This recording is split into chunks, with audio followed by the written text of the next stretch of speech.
A millionaire lives isolated in a silent mansion, believing his daughter has never heard a single sound since birth.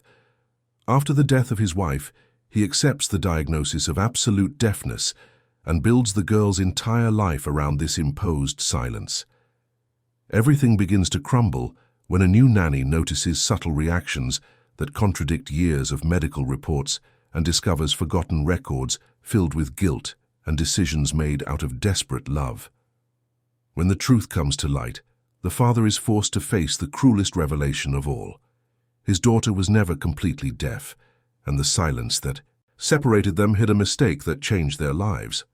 The morning light streamed through the wide windows of the estate, bathing the rolling pastures that stretched as far as the eye could see. Robert Sterling watched the sunrise from the veranda of his mansion in rural Virginia, a steaming cup of coffee between his hands.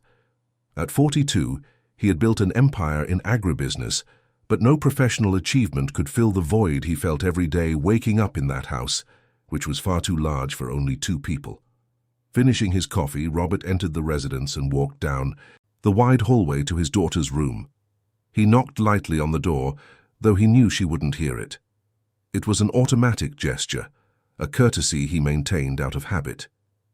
He opened the door slowly and found Sophie sitting on the bed, hugging the worn, stuffed rabbit she never let go of. The 8-year-old girl had the same brown eyes as her mother, but her gaze was distant, lost somewhere Robert had never been able to reach. "Good morning, sweetheart," he said, exaggerating his lip movements so she could read them. Sophie looked briefly at her father and returned her attention to the toy, her small fingers stroking the rabbit's frayed ears. Robert felt the familiar tightening in his chest, that sensation of speaking to an invisible wall that separated him from the only person he had left in the world. He approached and gently touched the girl's shoulder. Sophie looked up again, expressionless. Robert pointed toward the bathroom and made gestures indicating it was time to get ready. The girl nodded mechanically and slid out of bed, taking the rabbit with her. Every morning was like this, a silent dance of gestures and touches, a form of communication. That seemed to function only on the surface. While Sophie got ready, Robert went downstairs to prepare breakfast. The kitchen was equipped with every resource money could buy, but he prepared simple meals: toast, sliced fruit, fresh juice. He arranged everything on the large dining room table, which used to seat 12 but now held only 2 places, side by side, at his insistence. He couldn't stand the thought of sitting at opposite ends of that enormous table. Sophie appeared 15 minutes later, dressed in the clothes he had set out the night before. She sat down without looking at the food, her eyes fixed on the window. Robert served her plate, cutting the toast into small pieces just the way she liked, and gently pushed the plate closer. The girl ate slowly, chewing each piece with precise movements, but without showing whether she enjoyed it or not. He tried to initiate some interaction, picking up a sketchbook and making a quick drawing of a horse. Sophie looked at it but showed no reaction. Robert drew a girl next to the horse, trying to create a visual story. Nothing. His daughter's face remained impassive, as if she were far away, in a world of her own and inaccessible. After breakfast, Robert took her to the study, where a private tutor would come to give adapted lessons. The house had a complete system of flashing lights connected to doorbells, vibrating alarms, and various special devices he had installed over the years. Everything was meant to make Sophie's life easier, everything to compensate for what she couldn't have. But none of it seemed to make a real difference in the connection between them. The teacher, Mrs. Higgins, arrived punctually at 9 o'clock. She was a woman in her 50s, experienced in special education, who had been working with Sophie for 2 years. She greeted Robert with a polite nod and entered the study. Robert watched for a few minutes through the cracked door. Mrs. Higgins used illustrated cards, tactile objects, and adapted sign language. Sophie responded minimally, enough to complete the tasks but never showing genuine interest or emotion. Robert walked away and went to his office on the 2nd floor. He had video conferences, contracts to review, and business decisions to make. He dived into work because it was the only place where he still felt competent, where his actions produced predictable results. With Sophie, nothing he did seemed like enough. Every doctor had said the same thing since she was 2 years old: profound bilateral deafness, diagnosed after multiple exams. Impossible to reverse. She would live forever in absolute silence. During lunch, Robert tried again. He prepared Sophie's favorite dish, at least what he believed was her favorite, based on the few times he had seen her eat with a bit more appetite. Roast chicken, mashed potatoes and green beans. He arranged it all carefully, decorating the plate with carrot slices. Sophie ate without haste, but also without joy. It was like feeding a doll that responded only to basic survival commands. In the afternoon, he took her for a walk through the gardens. The property had ponds, trails, and wooded areas. Robert thought perhaps contact with nature would awaken something in her. They walked side by side for half an hour, Robert pointing at birds, flowers, and butterflies. Sophie looked in the direction he pointed, but her eyes didn't sparkle with curiosity or enchantment. They merely registered the information and moved on. When they returned to the house, Robert sat with her in the library. He had bought hundreds of books, hoping the images would tell stories his words could not. He opened a book about the deep sea, with vibrant illustrations of colorful fish and coral. He pointed to each image, trying to create a visual narrative. Sophie flipped through a few pages, touched some illustrations with her fingertips, but her face remained a mask of indifference. Robert closed the book slowly. Frustration burned in his chest, mixed with a deep guilt that had followed him since the accident. Claire, his wife, was returning from a medical appointment with Sophie when it happened. A rainy night, a dangerous curve, on the winding road leading to the estate. The car skidded and overturned. Claire didn't survive.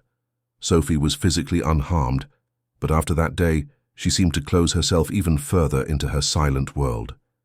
It had been 3 years since then. 3 years of Robert trying to be both father and mother, 3 years of feeling completely unable to reach his daughter.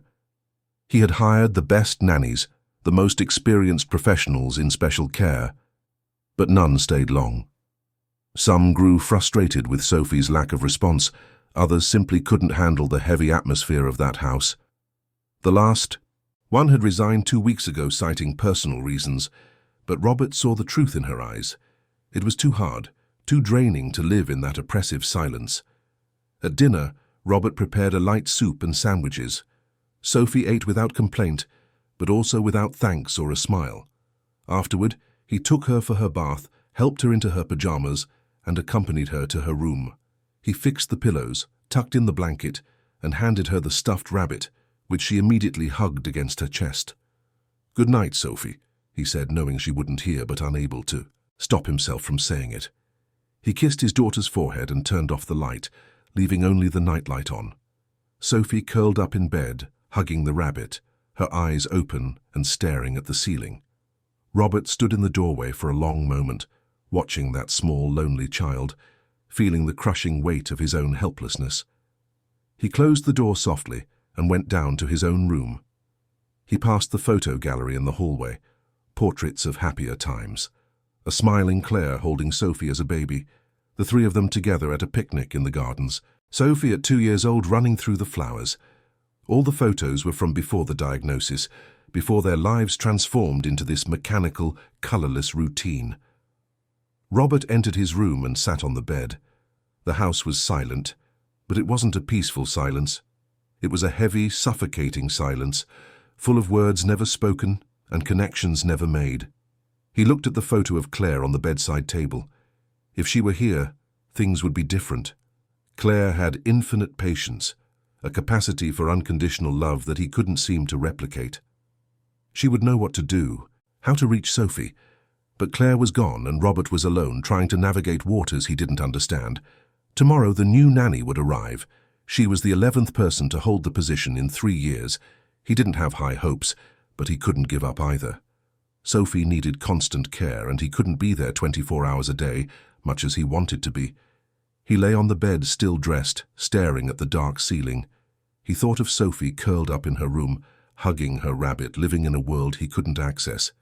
He thought of all the frustrated attempts at communication, all the gestures that seemed to fall into a void. He thought of Claire and their last conversations about Sophie, about treatments, about hopes that had slowly withered away. The last thing Claire said before leaving that rainy night was that she was sure there was something more, that Sophie wasn't as disconnected as she seemed, that they just needed to find the right key. Robert wanted to believe that, but 3 years of silence had eroded his faith. Now he just moved forward day after day, fulfilling the routines, ensuring Sophie was safe, fed and cared for. But the true connection, that deep bond between father and daughter he saw in other families, seemed forever out of his reach. He closed his eyes and tried to sleep, knowing tomorrow would be just like today, and the day after would be the same.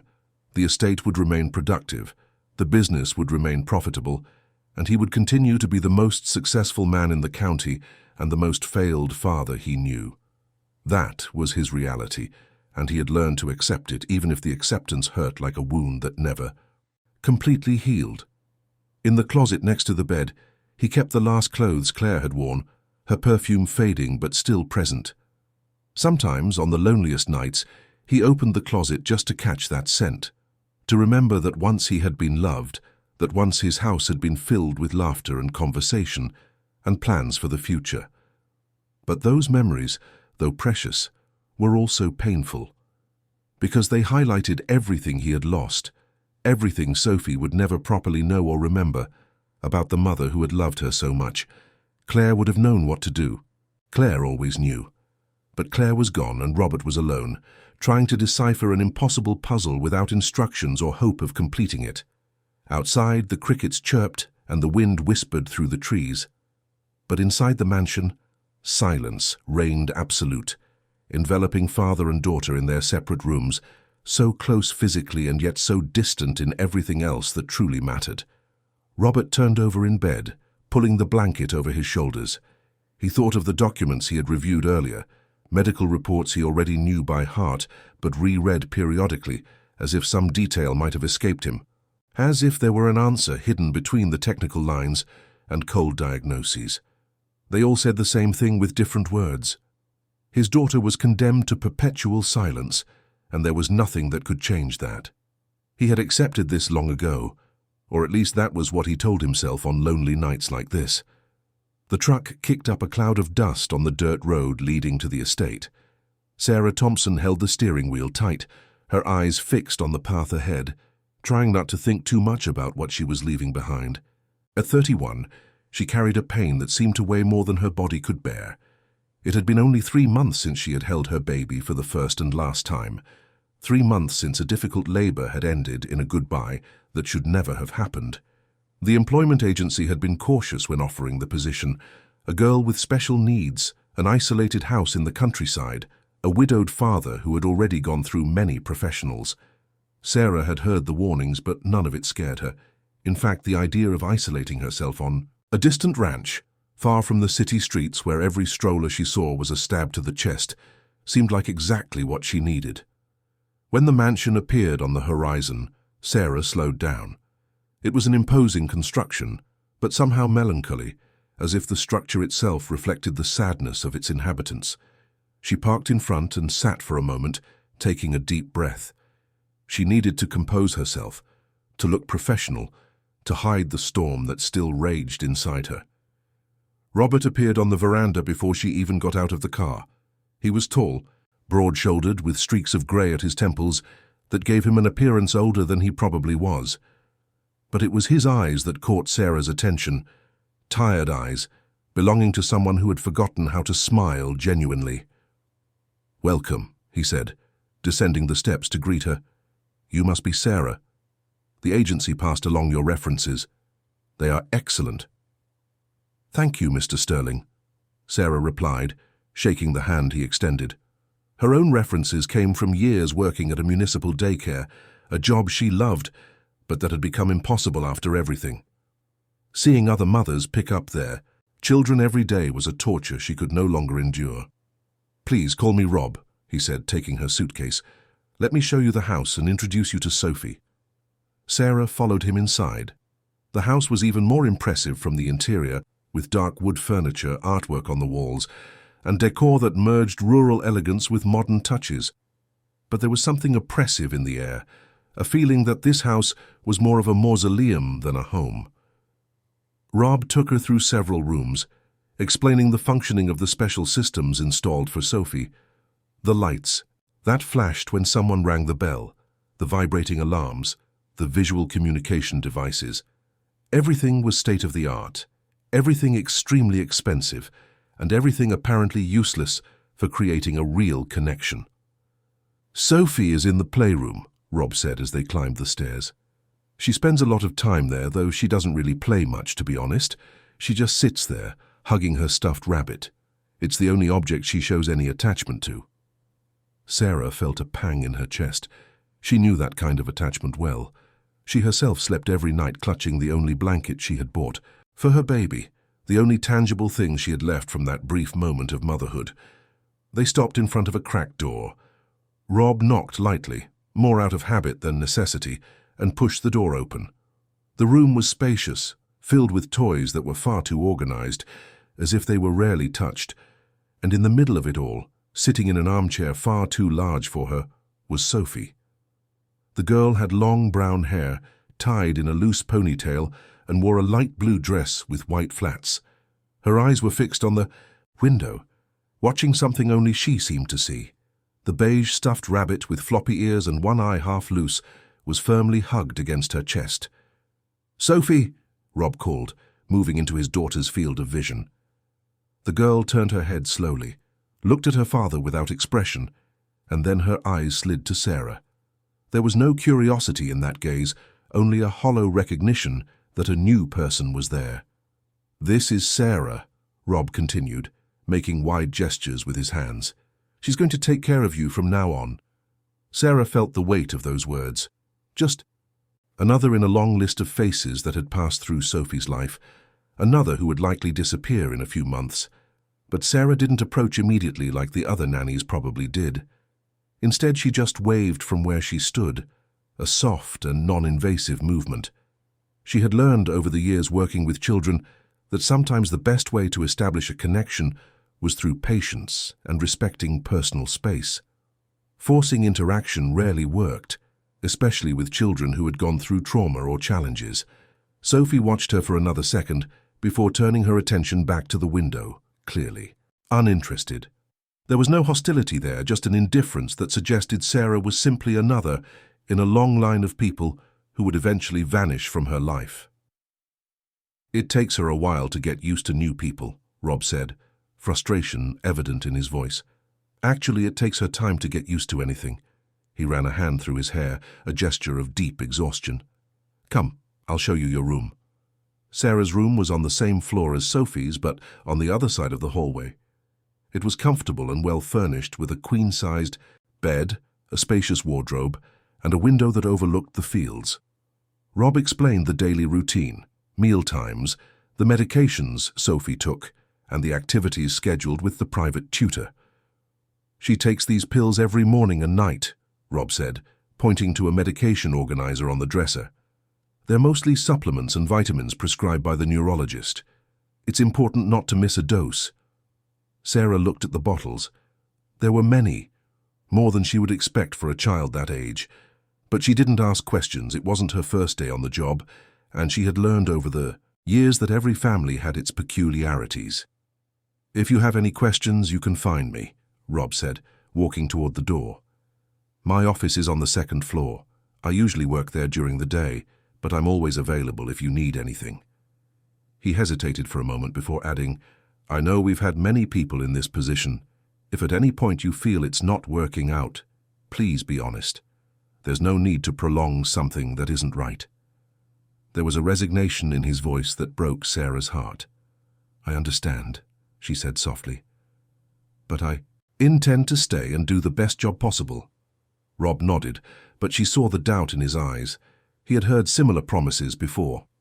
"Get some rest from your trip," he said. "Dinner is at 7. I'll prepare something simple."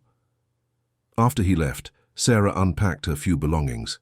She hadn't brought much, just basic clothes, a few books, and the baby blanket carefully folded at the bottom of her suitcase.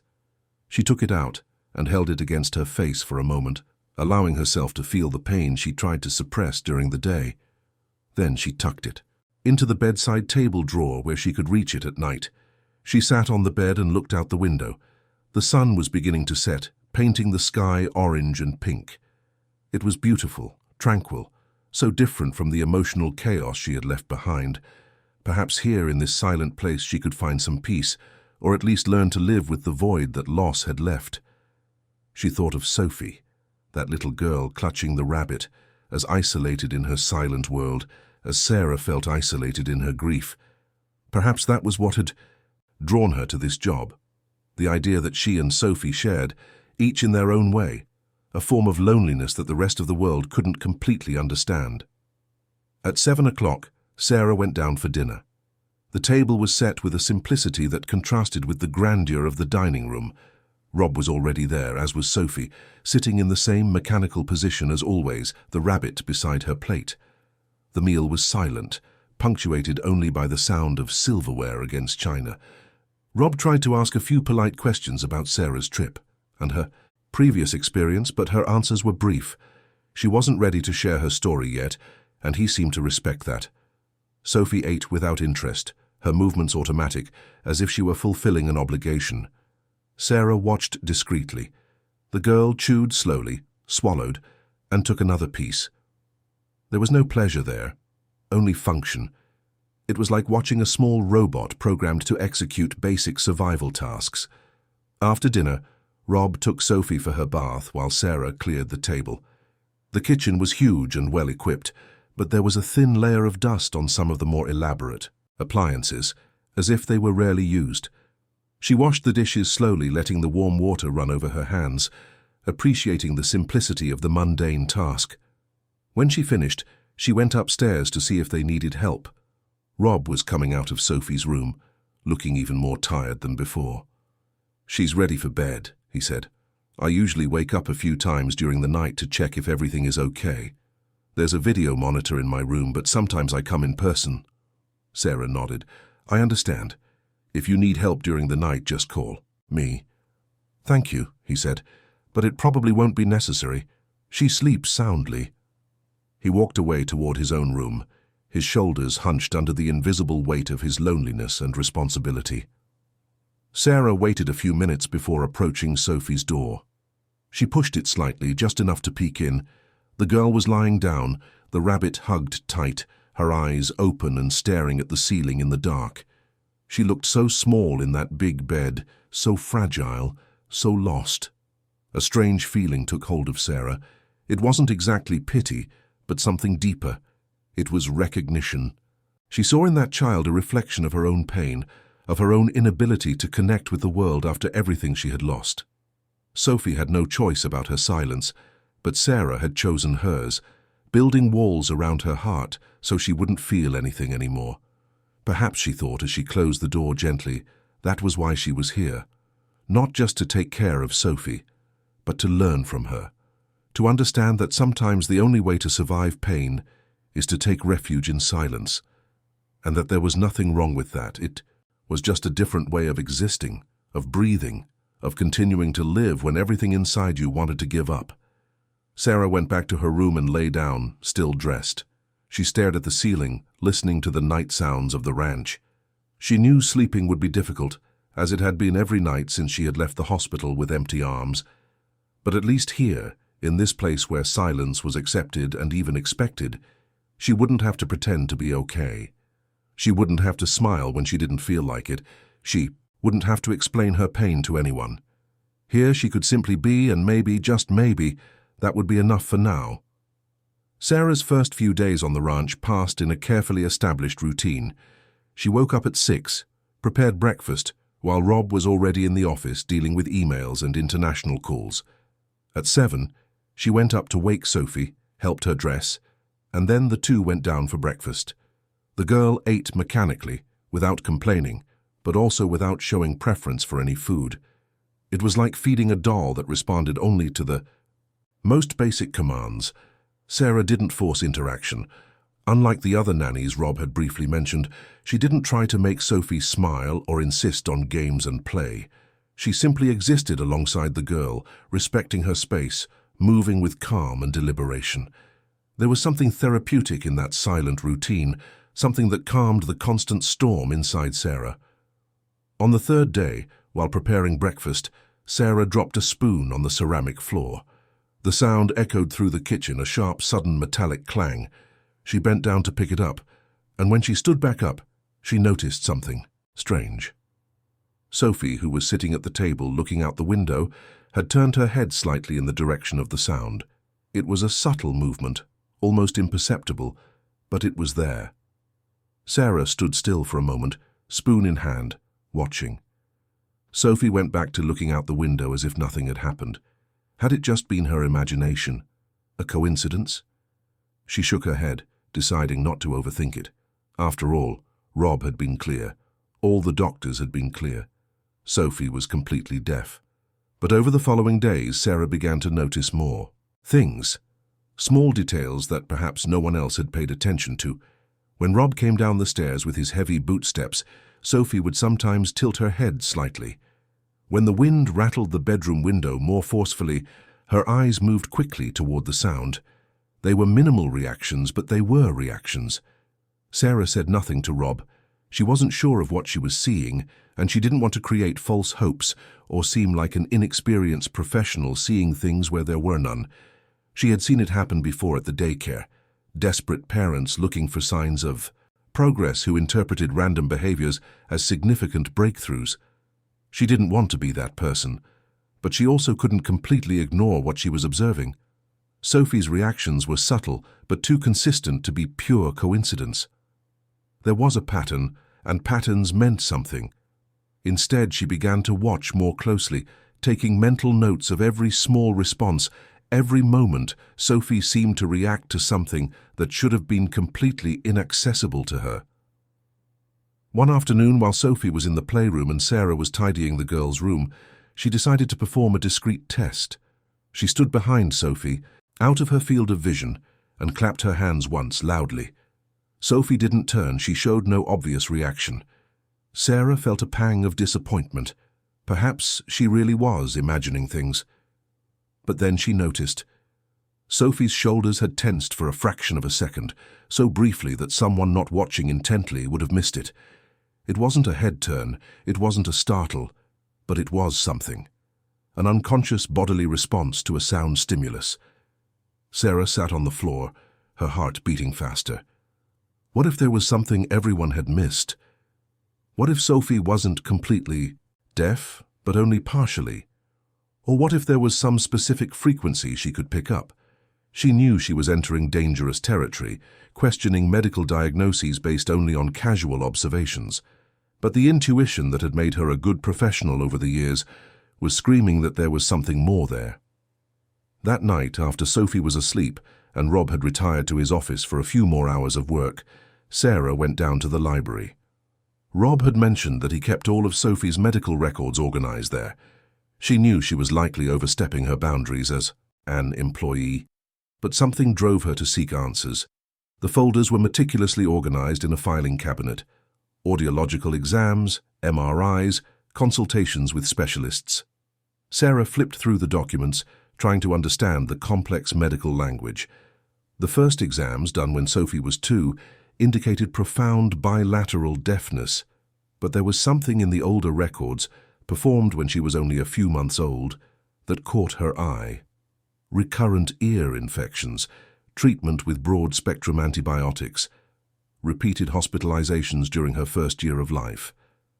Sarah frowned.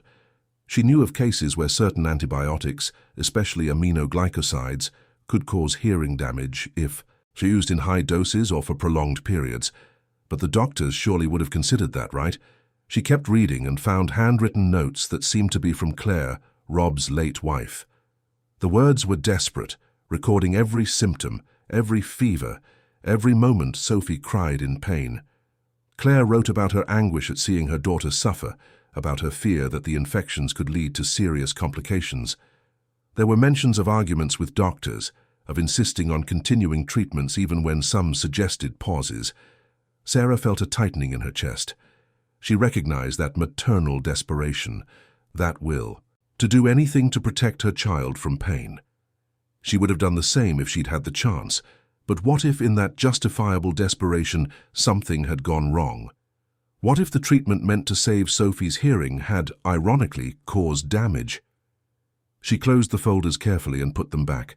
She couldn't jump to conclusions based only on old records and informal observations, but she also couldn't ignore what she was seeing. She needed more certainty before saying anything to Rob. In the following days, Sarah intensified her observations. She discovered that Sophie reacted more to low-pitched sounds and vibrations than to high-pitched sounds.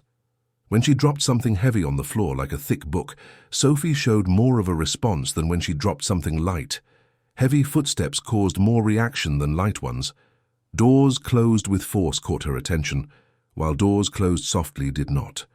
One morning, while Rob was in a virtual meeting in the office and Mrs. Higgins had cancelled class for personal reasons, Sarah found herself alone with Sophie for several hours. The girl was sitting on the living room rug, the rabbit beside her flipping through a picture book, without much interest. Sarah sat a few feet away watching. Then deliberately she began to tap lightly on the wooden floor with her fingers, creating a soft but consistent rhythm. Sophie didn't react initially. Sarah increased the intensity, tapping with her palm. This time she saw it clearly. Sophie paused in what she was doing, her fingers stopped turning the page, and her head tilted slightly, as if she were trying to identify something. Sarah's heart raced. She continued the rhythm, then stopped. Sophie went back to the book. Sarah restarted the rhythm, this time stronger.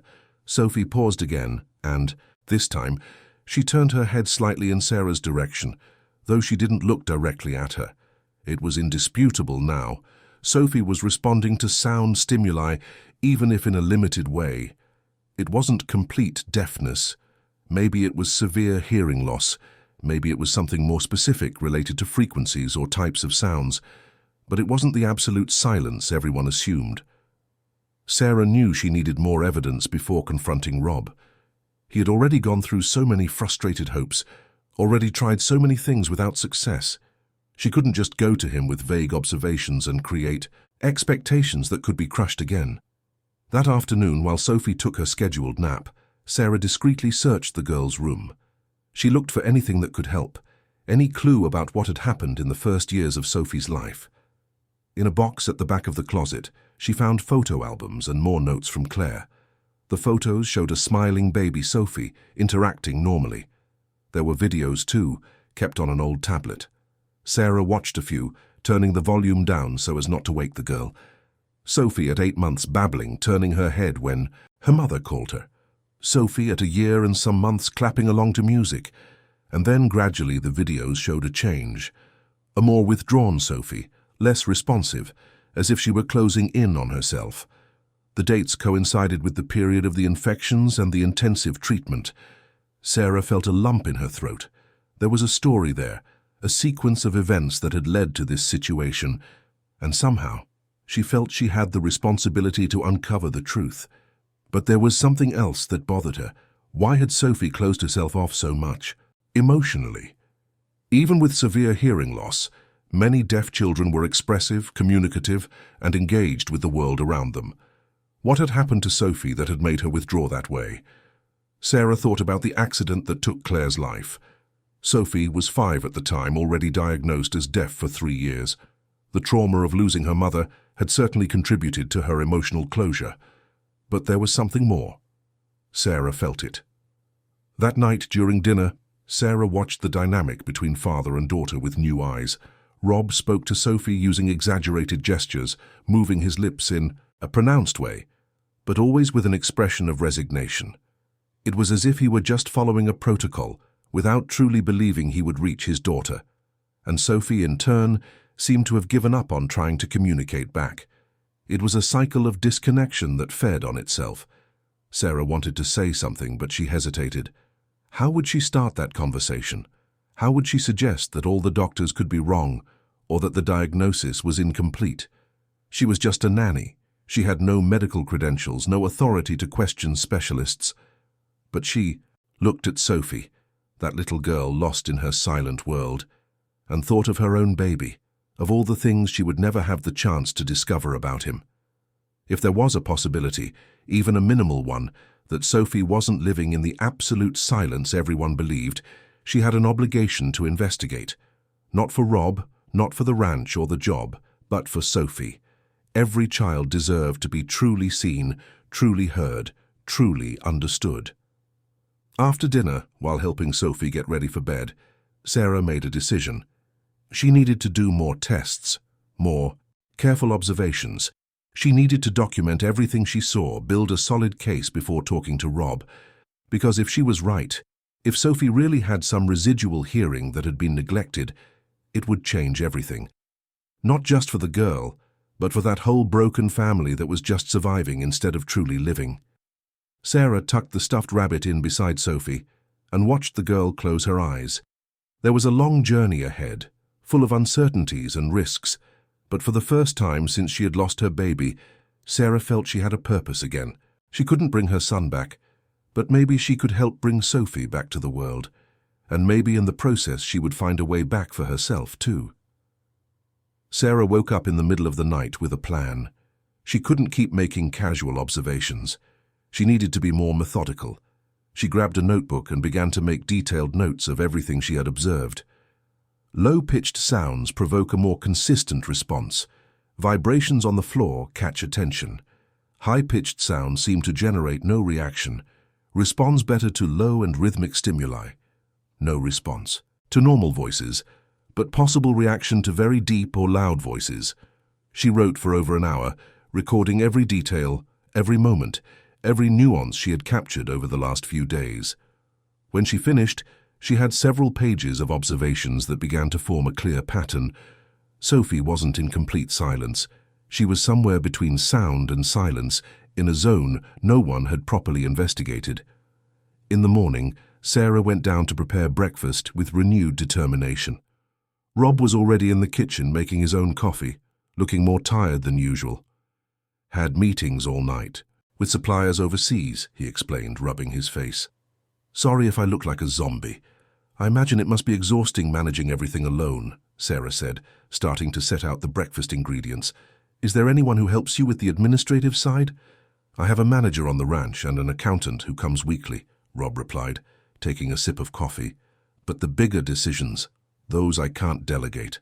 He looked toward the ceiling, in the direction of Sophie's room. Especially now I need to ensure everything is financially stable, for her future. There was a melancholy in her voice that broke Sarah's heart. She realized Rob wasn't just living in the present, he was constantly planning for a future where he might not be there, where Sophie would need resources to survive alone in her silent world. While preparing scrambled eggs and fruit, Sarah thought about how to approach the subject. Not now, she decided, not when Rob was exhausted and overwhelmed. She needed to choose the right moment, when she had more solid evidence. Sophie came down for breakfast with her usual expression of detachment. Sarah noticed, not for the first time, how the girl moved through the house. Her steps were deliberate, as if she were constantly mapping the space around her through senses other than hearing. Or was she using minimal auditory cues without even realizing it? After Rob went up to his office and Sophie was distracted with a puzzle in the living room, Sarah decided to perform another test. She went to the piano that stood against the living room wall, covered by a cloth. Rob had mentioned casually that it belonged to Claire, who played beautifully, but that no one had touched the instrument since her passing. Sarah uncovered the piano carefully, lifting the lid. The keys were dusty but seemed to be in good condition. She wasn't a musician, but she knew how to play some basic chords she had learned as a child. She sat on the bench and looked towards Sophie. The girl had her back turned, concentrated on the puzzle. Sarah pressed a high key softly. Nothing. Sophie didn't react. She tried another, even higher key. Nothing. Then she went to the opposite end of the piano and pressed a low, deep key, holding it down so the vibration would linger. This time she saw it clearly. Sophie's shoulders tensed. Her fingers stopped moving the puzzle pieces. She didn't turn around, but she had stopped what she was doing for at least 3 seconds before resuming. Sarah's heart quickened. She pressed another low key, stronger this time. Sophie paused again. It was undeniable now. There was residual hearing, at least for low-frequency sounds. Sarah played a sequence of low notes, creating a pattern. Sophie completely dropped the puzzle and turned her head slightly, as if trying to identify where that sensation was coming from. Sarah stopped playing and waited. Sophie remained motionless for a moment. then picked up a puzzle piece but didn't put it anywhere. She just held it, her eyes distant as if she were processing something. It was at that moment Sarah heard footsteps on the stairs. She quickly covered the piano again and stepped away. Rob appeared in the living room doorway, looking around. "I thought I heard the piano," he said, his voice carrying an indefinable emotion. "Sorry," Sarah said, feeling guilty for touching something so personal without permission. "I was just dusting it off a bit. I didn't know if you would mind." Rob looked at the covered piano for a long moment. "Claire played every day," he said softly. "Sophie used to sit on her lap. The doctor said it was useless. Claire stopped playing shortly before the accident." Sarah felt a lump in her throat. Claire was right. She wanted to scream. She was right all along. But she couldn't say that, not yet. "I'm sorry," she said instead. "It wasn't my intention to bring back painful memories." "No, it's fine," Rob said, shaking his head as if shaking off heavy thoughts.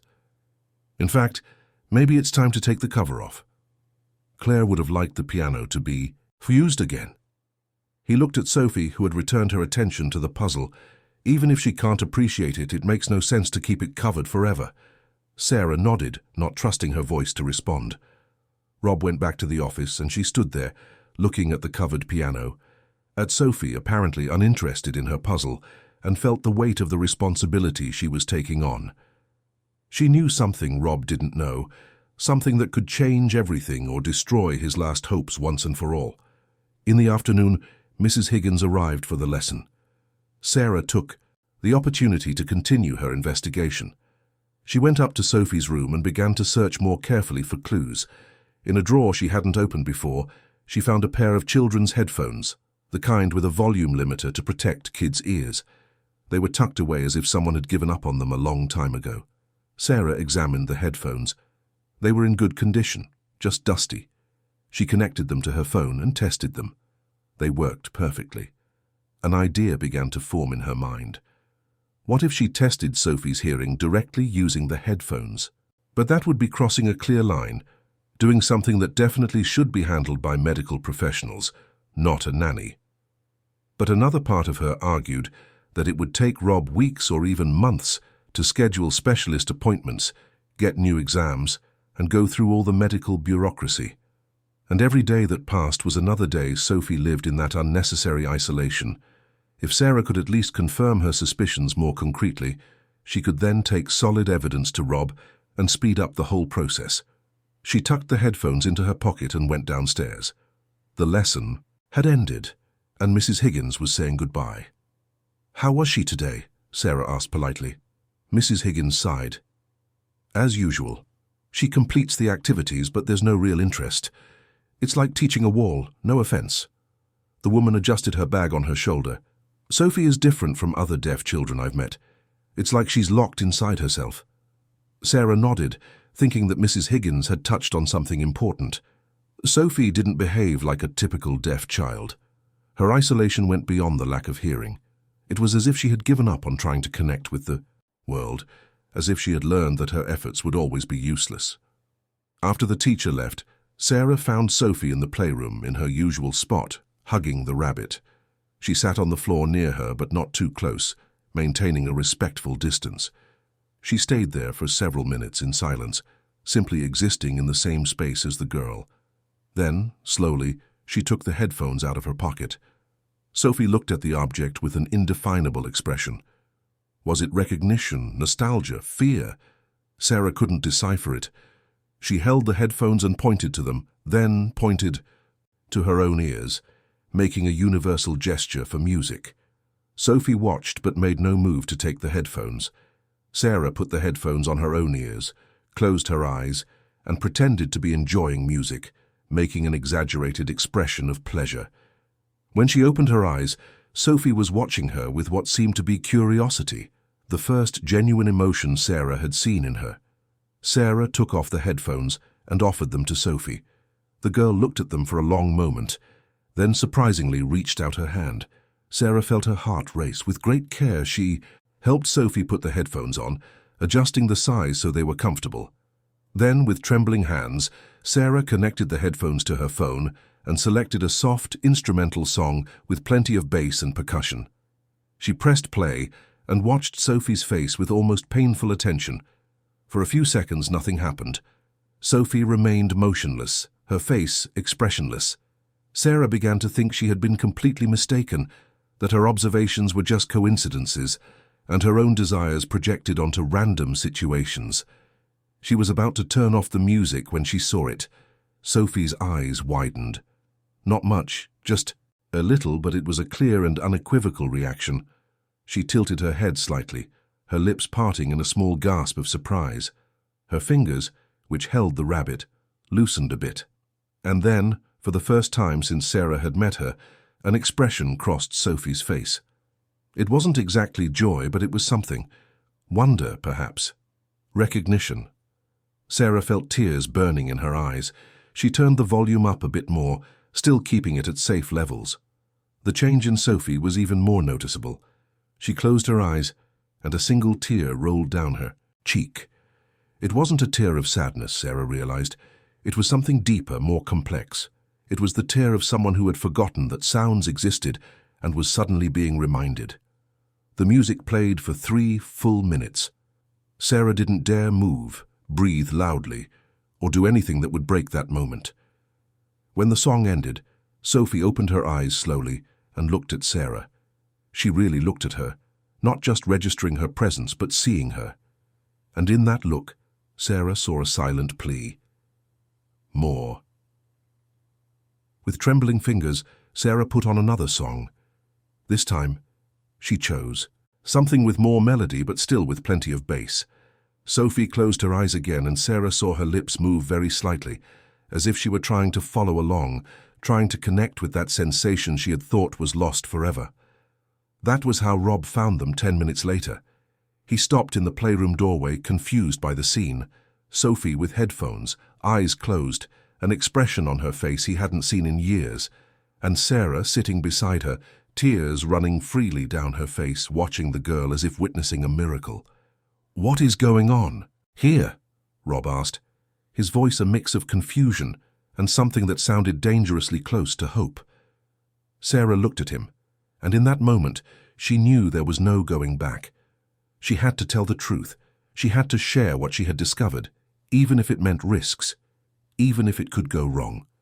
Because Sophie deserved it, and Rob deserved it, and both deserved the chance to discover a truth that had been buried under years of unquestioned assumptions. Rob crossed the room in 3 long strides, his eyes fixed on Sophie and the headphones. "What are you doing?" he asked, and there was a tension in his voice Sarah hadn't heard before, a mix of fear, confusion, and something that could be anger or simply shock at the unexpected. "She's listening to music, without my permission, without consulting any doctor." There was a tremor in his words that suggested he was struggling to maintain control, to not let his emotions overflow. Years of crushed hopes had made him cautious, skeptical of anything that seemed too promising to be true. And here was Sarah, someone he had known for less than 2 weeks, doing something that could be seen as reckless or revolutionary, depending on the perspective. Sarah swallowed hard, staying calm. "Mr. Sterling, I know it seems impulsive, but please let me explain." She stood up slowly, trying not to startle Sophie. "I've been observing some things, and I needed to confirm my suspicions before speaking with you." "Suspicions," Rob repeated, the word coming out like an accusation. "My daughter has been examined by the best specialists in the country. They all reached the same conclusion." He pointed at Sophie. "She is profoundly deaf, completely deaf, and you, someone who has been here less than 2 weeks, think you know more than they do." Sarah felt defensive anger start to rise, but she pushed it down. He had every right to be furious. She had overstepped boundaries, made decisions that weren't hers to make. But she looked at Sophie, who was still wearing the headphones, eyes closed, oblivious to the tension in the room, and knew she couldn't back down now. "Look at her," Sarah said softly. "Really look at her, Rob. When was the last time you saw her like this?" Rob turned to his daughter, and Sarah saw the exact moment his anger gave way to confusion. Sophie was different. Her face, normally a mask of indifference, showed something, a concentration and attention, a presence that hadn't been there for the last 3 years. "She's just closing her eyes," Rob said, but there was less conviction in his voice now. "It doesn't mean she's hearing anything." Sarah approached Sophie carefully and took the headphones off one of the girl's ears. Sophie opened her eyes immediately, looking at Sarah with what could only be described as disappointment. She wanted to keep listening. Sarah put the headphones back and Sophie closed her eyes again, visibly more relaxed. "This isn't a random reaction," Sarah said to Rob. "She knows the sound stopped and wants it to continue. She is choosing to engage with the music." Rob ran a hand through his hair, clearly struggling to process what he was seeing. "But the exams," he began. "All the audiological tests. She didn't respond to any sound stimulus." "When was the last test?" Sarah asked. Rob thought for a moment. "It's been 3 years, shortly after the accident with Claire. The doctors said there was no need to keep testing because the diagnosis was clear and irreversible." Sarah nodded. "And what if something changed in these 3 years? What if there was some natural recovery that no one noticed because everyone just accepted it was permanent?" "Recovery," Rob said, the word sounding strange in his mouth, as if he had forgotten such a concept could exist. "You're saying my daughter can hear." "I'm saying she is responding to sounds," Sarah corrected. "I don't know how much she can hear, or what frequencies, or if it's constant or intermittent. But something is happening that isn't being explained by the diagnosis of complete deafness." Rob sat heavily on the sofa, his eyes still fixed on Sophie. "During the last week," Sarah said, sitting beside him but maintaining a respectful distance, "I've been noticing small things. When you come down the stairs in your heavy boots, she sometimes tilts her head. When I drop something on the floor, she startles slightly. They are subtle reactions, but they are reactions." "Why didn't you tell me this immediately?" Rob asked, looking at her. "Because I needed to be sure," Sarah answered. "You've already gone through so many frustrated hopes. I didn't want to add another unless I had real evidence." She looked at Sophie. "And now I do." She is responding to the music, especially to low and deep sounds. There is residual hearing there, I'm sure of it." Rob was silent for a long moment, watching his daughter. Sarah could almost see the thoughts racing through his mind, years of acceptance being challenged, mental structures he had built to cope with reality crumbling. "I need to see more," he finally said. "I need to understand what you're seeing." Sarah nodded. She took her phone and paused the music. Sophie opened her eyes immediately, looking around in confusion. Sarah took the headphones off her carefully, and Sophie grabbed, her arm not wanting her to stop. It was the first physical contact Sophie had initiated spontaneously since Sarah had arrived. "I'm going to show your daddy too," Sarah said to Sophie, moving her lips clearly. She put the headphones on Rob. "I'm going to play the same song.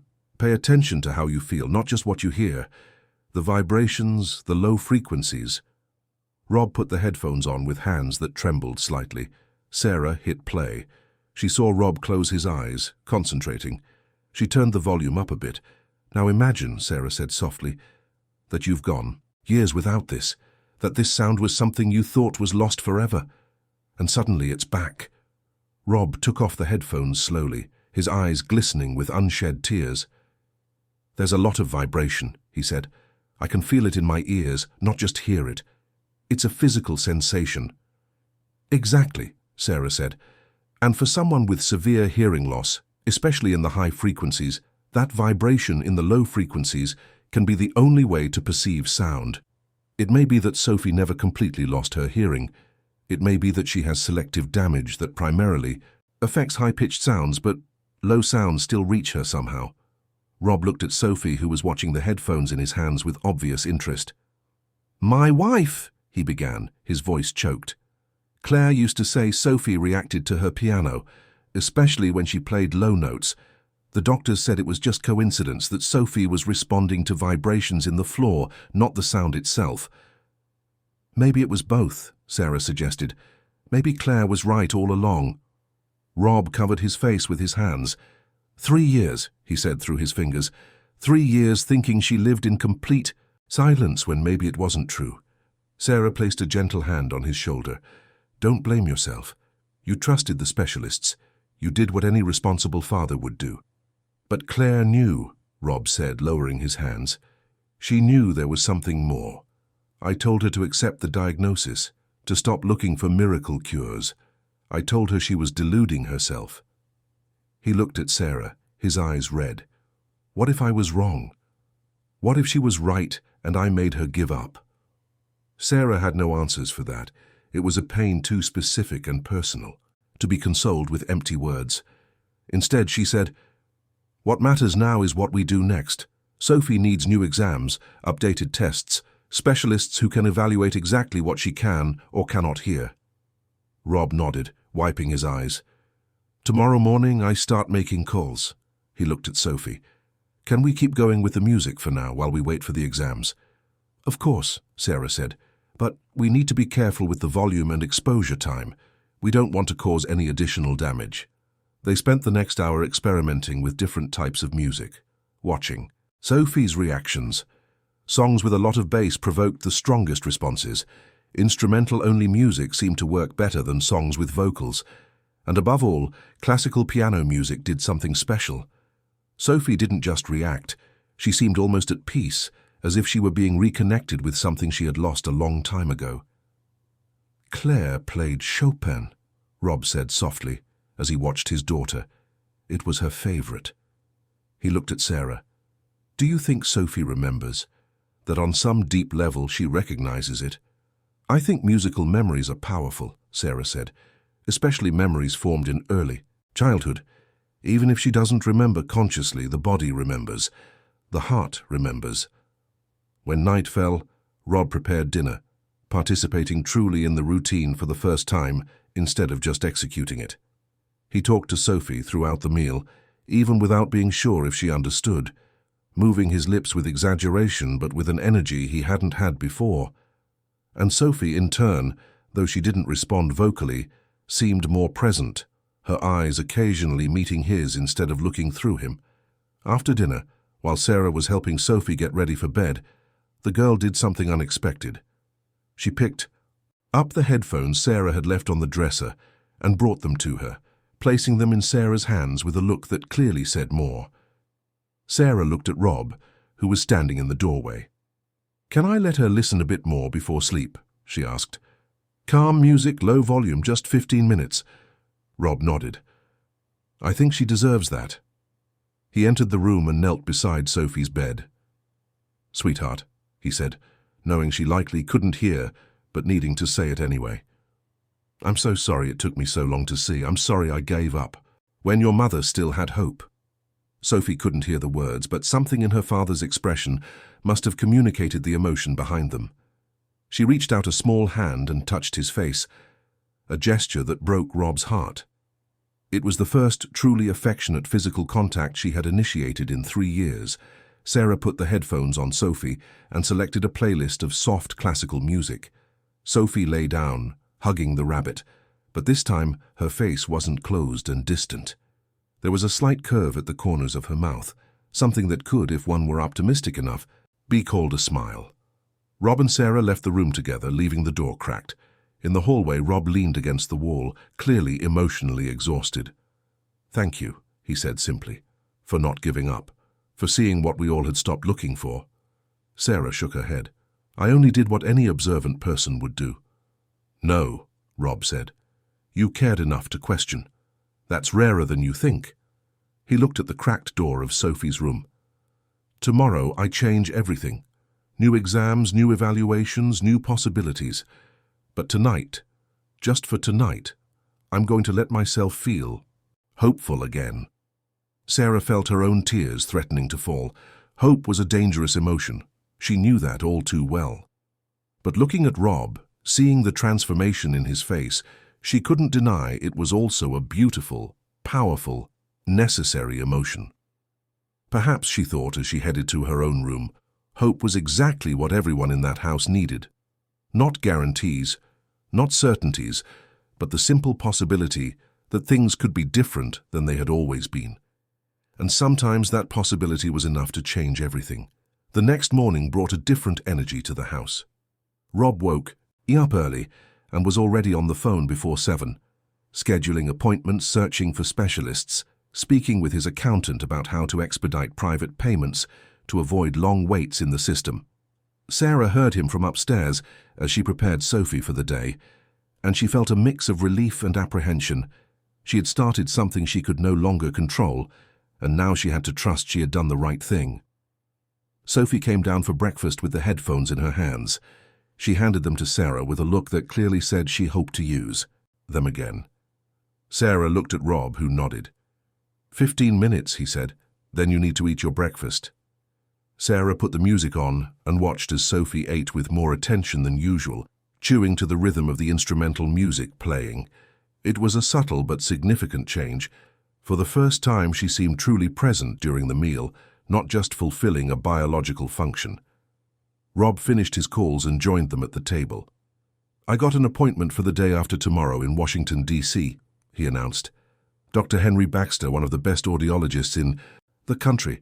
He's going to do a full battery of tests, including some newer methods that didn't exist when Sophie was first diagnosed. Sarah nodded, feeling the weight of the responsibility. What if the tests showed she was wrong? What if Sophie's reactions were just elaborate coincidences, and Sarah had created false hopes for a family that had already suffered too much? I know what you're thinking, Rob said, as if reading her mind. And no matter what the tests show, you did the right thing. You questioned, you observed, you cared enough to take a risk. That's more than anyone else has done in the last 3 years. But there was something else Sarah needed to tell him, something she had discovered in the medical folders but hadn't yet mentioned. The hesitation must have been visible on her face, because Rob frowned. Is there something else? He asked. Sarah looked at Sophie, who was absorbed in the music. Can I talk to you privately for a moment? She asked. Rob nodded, and they moved into the next room, keeping the door open to watch Sophie. When I was reviewing the medical documents, Sarah began, I found records from her. First year of life. The ear infections, the antibiotic treatment. Yes, Rob said. Claire was terrified that the infections would cause permanent damage. That's why she insisted on aggressive treatment. Sarah took a deep breath. Some of the antibiotics used, especially aminoglycosides, are known to potentially cause hearing damage if used in high doses or for prolonged periods. It's rare, but it happens. Rob turned pale. You're saying the treatment might have caused the damage? I don't know, Sarah said. It could be a combination of factors, but there are notes of Claire pushing the doctors to continue the medication, even when some suggested a pause. Rob sat on the sofa. Claire was desperate, he said. The infections were terrible. Sophie would cry for hours in pain. Claire had read about children who went deaf from untreated infections. She couldn't take the risk. Sarah sat beside him. She was trying to protect her daughter. Any mother would have done the same. But what if, Rob began, his voice breaking, what if in trying to protect her, we caused exactly what we were afraid would happen? He looked at Sarah with devastated eyes. Claire died carrying that guilt. She never spoke openly about it, but I saw it in her eyes. She blamed herself for Sophie's diagnosis. You can't know that for sure, Sarah said softly. And even if the treatment contributed, it was a medical decision, supervised by professionals. It wasn't negligence, it was desperate love trying to save a suffering child. Rob was silent. After the diagnosis, he said, Claire became obsessed with finding a cure. We fought about it. The night before the accident, we had a difficult argument. I told her to stop, that Sophie was never going to hear. Claire left crying, took the car out in the rain. His voice broke. And she never came back. Sarah felt tears burning in her own eyes. Claire was right, she said softly. She knew there was something more. Her maternal intuition was trying to tell her the truth. But I made her feel like she was crazy, Rob said. I made her feel like she was alone in her hope. If I had supported her, if I had believed in her, maybe she wouldn't have left that night. Maybe she'd still be here. You can't blame yourself for that, Sarah said firmly. The accident was exactly that, an accident. It wasn't caused by an argument or a lack of support. It was a random and cruel tragedy. Rob wiped his eyes. How do you deal with it? He asked suddenly. I saw it in your employment records. You lost a child recently. How do you wake up every day and keep going? Sarah hadn't expected the question. She felt the familiar pang of pain. "I don't know if I deal with it well," she admitted. "I came here because I couldn't stand being in places where I saw mothers with babies." "But you still care," Rob said. "You can still connect with Sophie. You can still feel empathy and compassion. I admire that." Sarah shook her head. "Maybe I connect with Sophie because I recognize something in myself. She's in one kind of silence, and I'm in another. Both of us disconnected from the world." They sat in shared silence for a moment, two people carrying different but equally profound losses. Then they heard a sound from the next room. It wasn't exactly a sound. It was more of a vocalization, a small, melodic murmur. Both rushed to the dining room. Sophie was still wearing the headphones, but her mouth was slightly open, and she was making sounds. They weren't words, but they were attempts to follow the music. It was the first time she had vocalized spontaneously in years. Rob stood frozen in the doorway. "She's singing," he whispered. "Or trying to sing." Sarah approached slowly and took one side of the headphones off Sophie's ear. The girl looked at her and then, for the first time, smiled. It wasn't a big smile, but it was genuine and unequivocal. And then she said something that made Rob's world stop. "Sound," she said, the word poorly formed but clear. "Beautiful sound." Rob let out a sob and fell to his knees beside his daughter. Sophie looked at him with curiosity, and then, imitating something she must have seen at some distant point in her memory, she placed her hand on his cheek, wiping away a tear. "Daddy sad," she said, the words slurred and imprecise, but words nonetheless. Sarah felt her own tears falling freely. She had witnessed something extraordinary.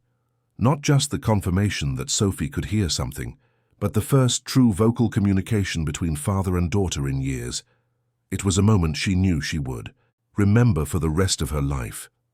Rob hugged Sophie with a desperate delicacy, as if she were at once the most precious thing in the world and something that could disappear if he didn't hold her tight enough. Sophie didn't resist.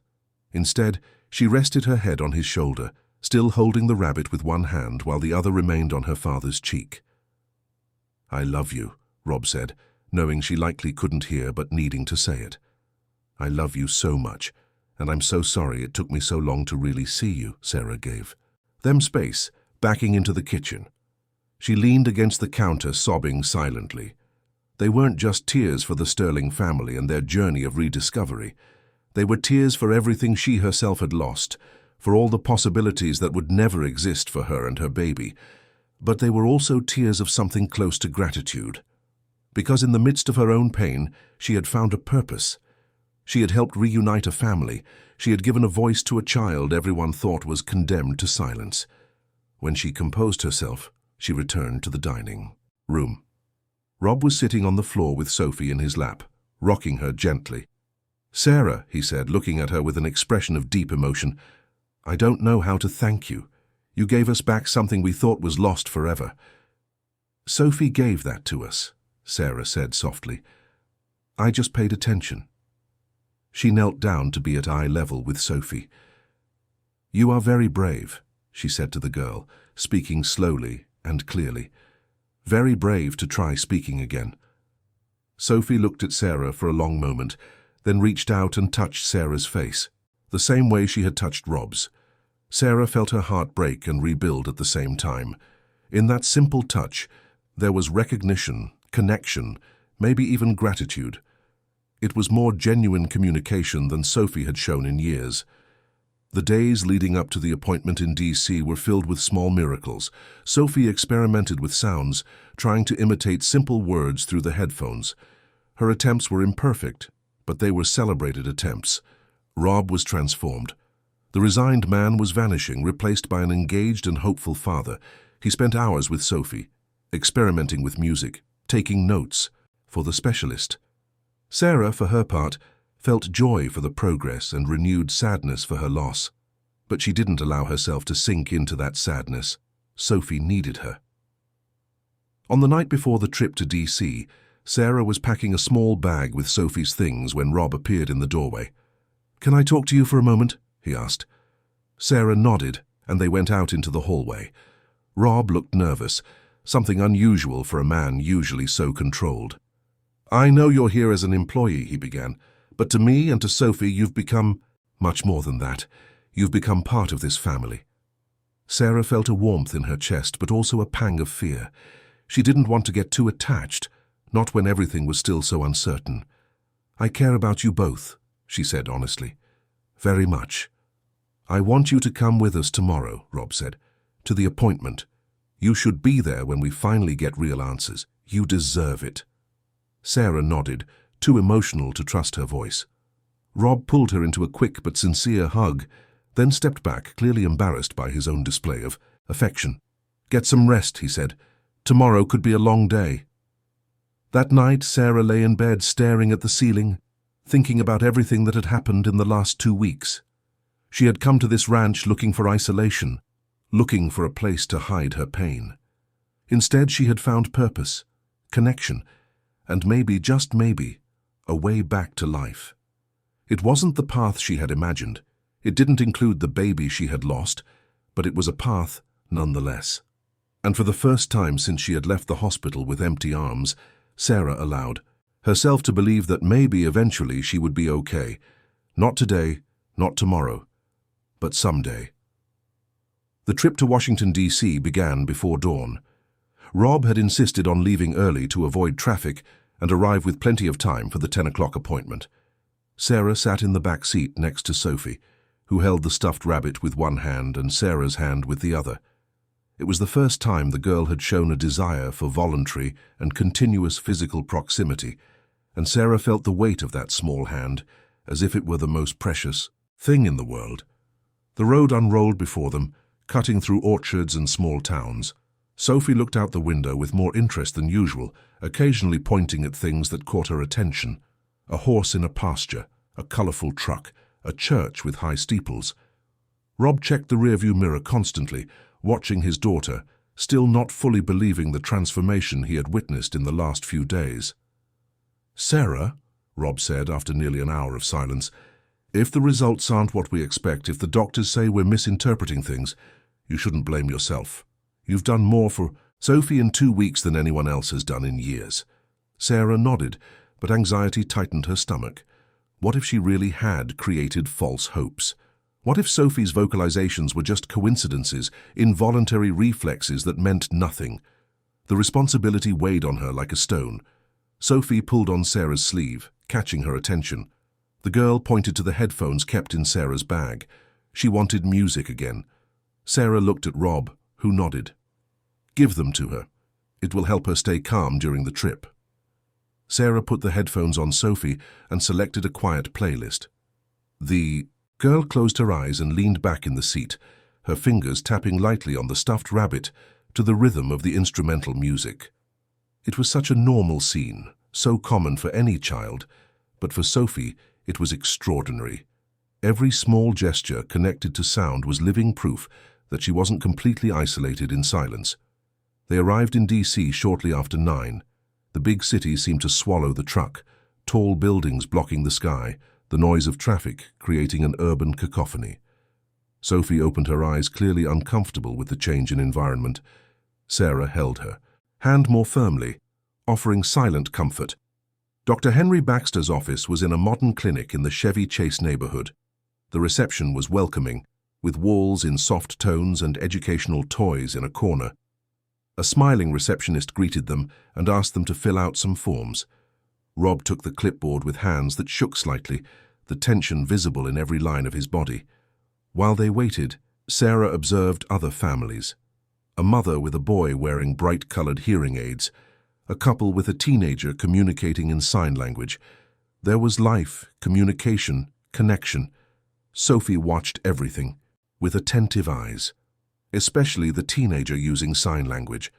Her fingers moved in a fascinating way, fast and expressive. Sophie imitated one of the gestures, moving her own small hands clumsily. The teenager noticed and smiled, doing the gesture again, more slowly. Sophie tried to copy it, and for the first time, Sarah saw something that could be genuine curiosity on the girl's face. "Sterling family," a nurse called. "Dr. Baxter is ready to see you." The office was spacious and well lit, with modern medical equipment organized along the walls. Dr. Henry Baxter was a man in his 50s, with grey hair and kind eyes behind discreetly framed glasses. He greeted Rob with a firm handshake, smiled at Sarah, and then knelt to be at Sophie's level. "Hello, Sophie," he said, speaking clearly but without exaggeration. "My name is Henry. We're going to do some tests today to better understand how your ears work. Is that okay?" Sophie looked at him without responding, but there was no fear in her gaze, just cautious observation. Dr. Baxter stood up and gestured for them all to sit. "Rob, tell me about what you've been observing," he requested. Rob began to explain, his voice gaining emotion as he described Sarah's observations, Sophie's reactions to sounds, and her first words spoken in years. Sarah supplemented with specific details, mentioning the frequencies that seemed to provoke the most response, and how Sophie reacted differently to low versus high sounds. Dr. Baxter listened intently, making occasional notes. When Rob mentioned the history of ear infections and the treatment with aminoglycoside antibiotics, the doctor raised his eyebrows. "Did you bring the old medical records?" he asked. "Yes, all of them," Rob said, handing over a thick folder. "Everything from birth to the last exam 3 years ago, Doctor." Baxter flipped through the documents, becoming more serious. "I see the treatment was prolonged," he commented. "High doses of gentamicin for periods beyond what is recommended. Did the doctors mention the risks?" "They mentioned a small risk," Rob said, "but the focus was on saving her hearing from the infections." "It's unfortunately common," Dr. Baxter said. "Aminoglycosides are effective, but have known toxicity to the ear. In infants, the risk is higher." He closed the folder. "But you report reactions to sounds. That suggests incomplete damage."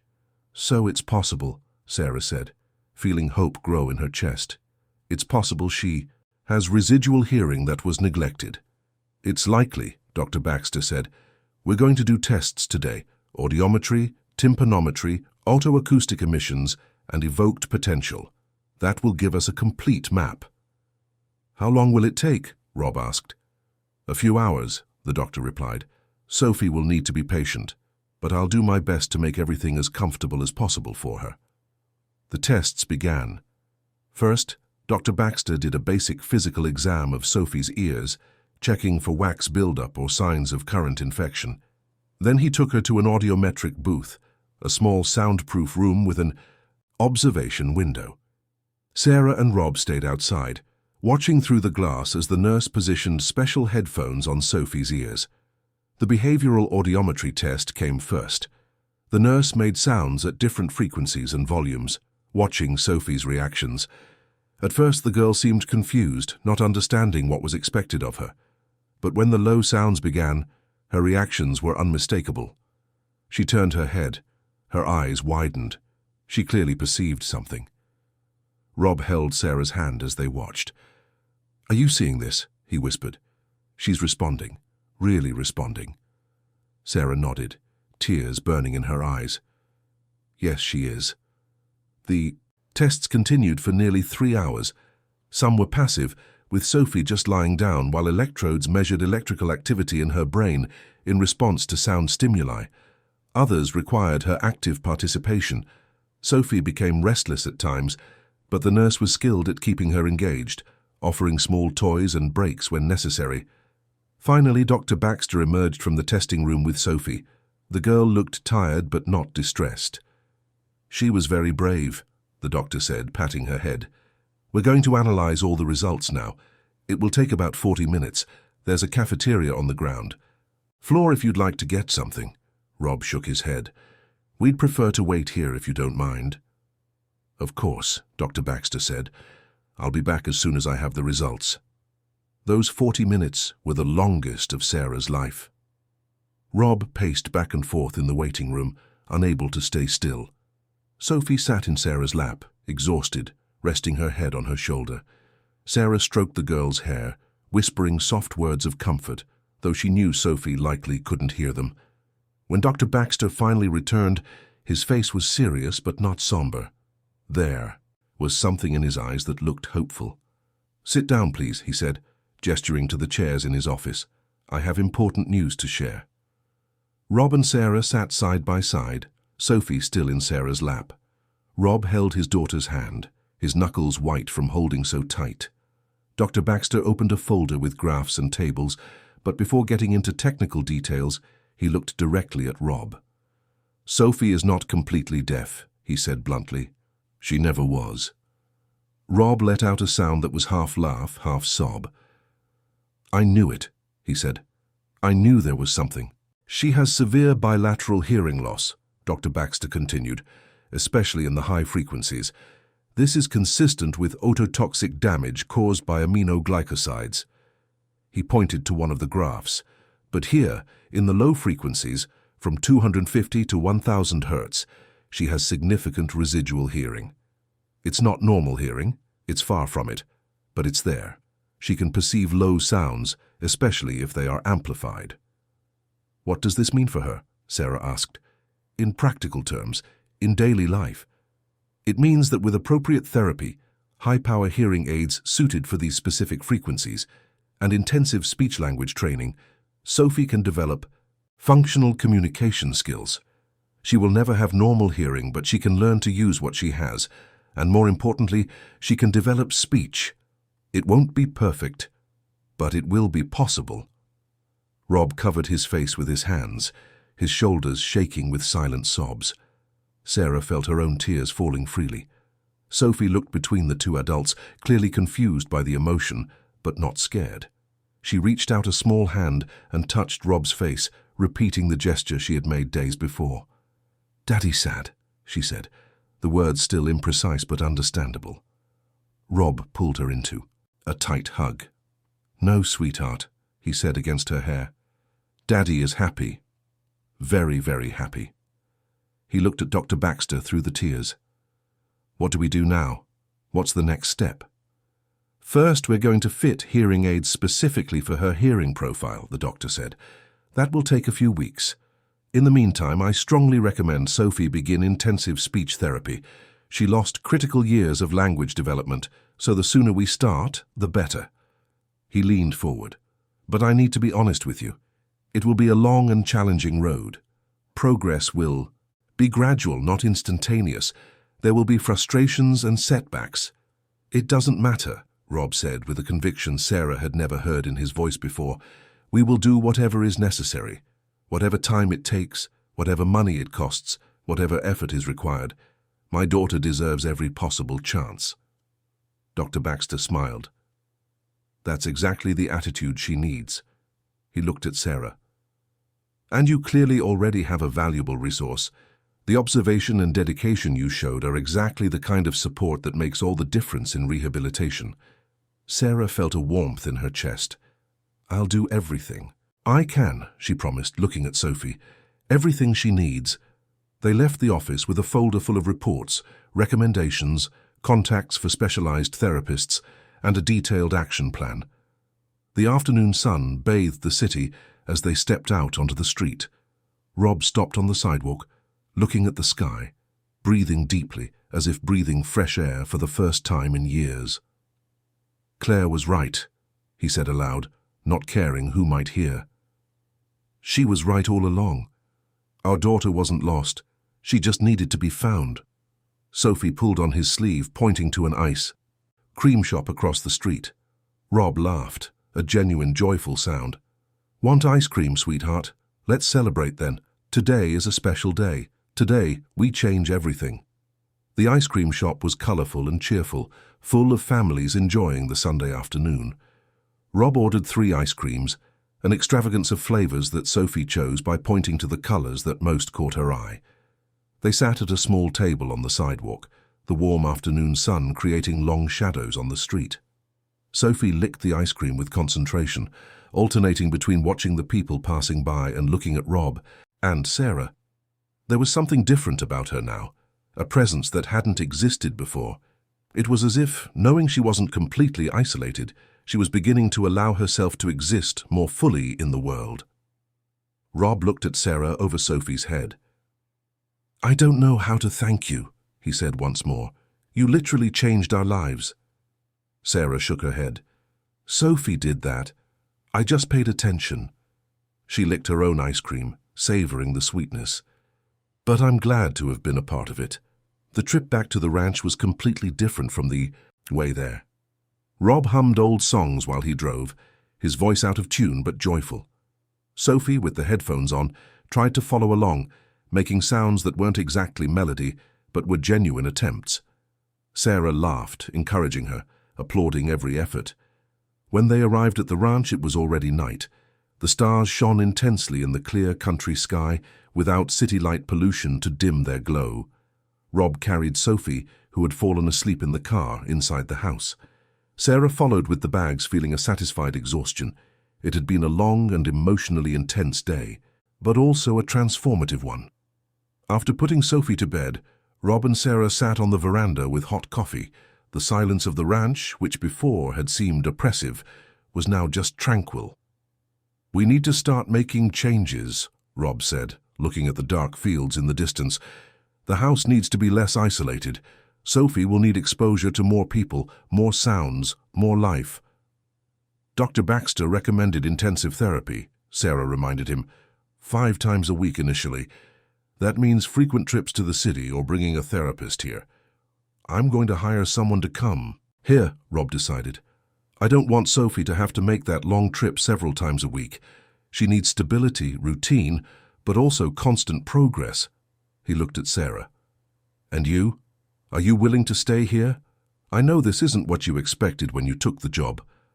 Sarah thought about her answer. In the last few weeks, something had changed inside her. The pain of losing her baby was still there. It likely always would be, but it no longer consumed her completely. There was space now for other things, other feelings, other purposes. "I want to stay," she said honestly. "If you want me here, I want to be part of Sophie's journey." Rob smiled, and it was the first genuine and carefree smile Sarah had seen on him. "I can't imagine doing this without you." The following days were a frantic mix of organization and preparation. Rob hired Chloe Miller, a speech-language pathologist specializing in auditory rehabilitation, who agreed to do home sessions 3 times a week. On the other days, Mrs. Higgins would continue with adapted general education. The house began to take on new life, with more people circulating, more voices, more activity. Chloe arrived. The following Monday, a woman in her 30s with curly hair tied in a bun and infectious energy. She brought suitcases full of materials, special toys, adapted musical instruments, and illustrated cards. She set up an entire room dedicated to therapy, transforming the old guest room into a colorful and stimulating space. The first session was more of an evaluation than therapy itself. Chloe watched Sophie for an entire hour, testing her reactions to different stimuli, evaluating her level of comprehension and her willingness to engage. Afterward, she sat with Rob and Sarah to discuss her observations. "Sophie has a lot of potential," Chloe said, flipping through her notes. "But she also has a lot of work ahead of her. She basically missed the critical years for language development. We're going to be teaching her not just how to hear and speak, but how to process language on a fundamental level." "How long will it take?" Rob asked. "Not for her to speak perfectly, but for her to be able to communicate functionally." Chloe thought before answering. "If she dedicates herself, if you support the work with daily exercises at home, I'd say in 6 months we'll see significant progress. In a year, she should have a basic functional vocabulary. In 2 years, more complex communication." She looked at Sophie, who was in the next room playing with one of the instruments Chloe had brought. "But every child is unique. Sophie might progress faster or slower. We have to respect her pace." "We'll do whatever is necessary," Rob promised. The therapy sessions began to shape the house routine. 3 mornings a week, Chloe arrived at 8 sharp. The sessions lasted 2 hours, intense and focused.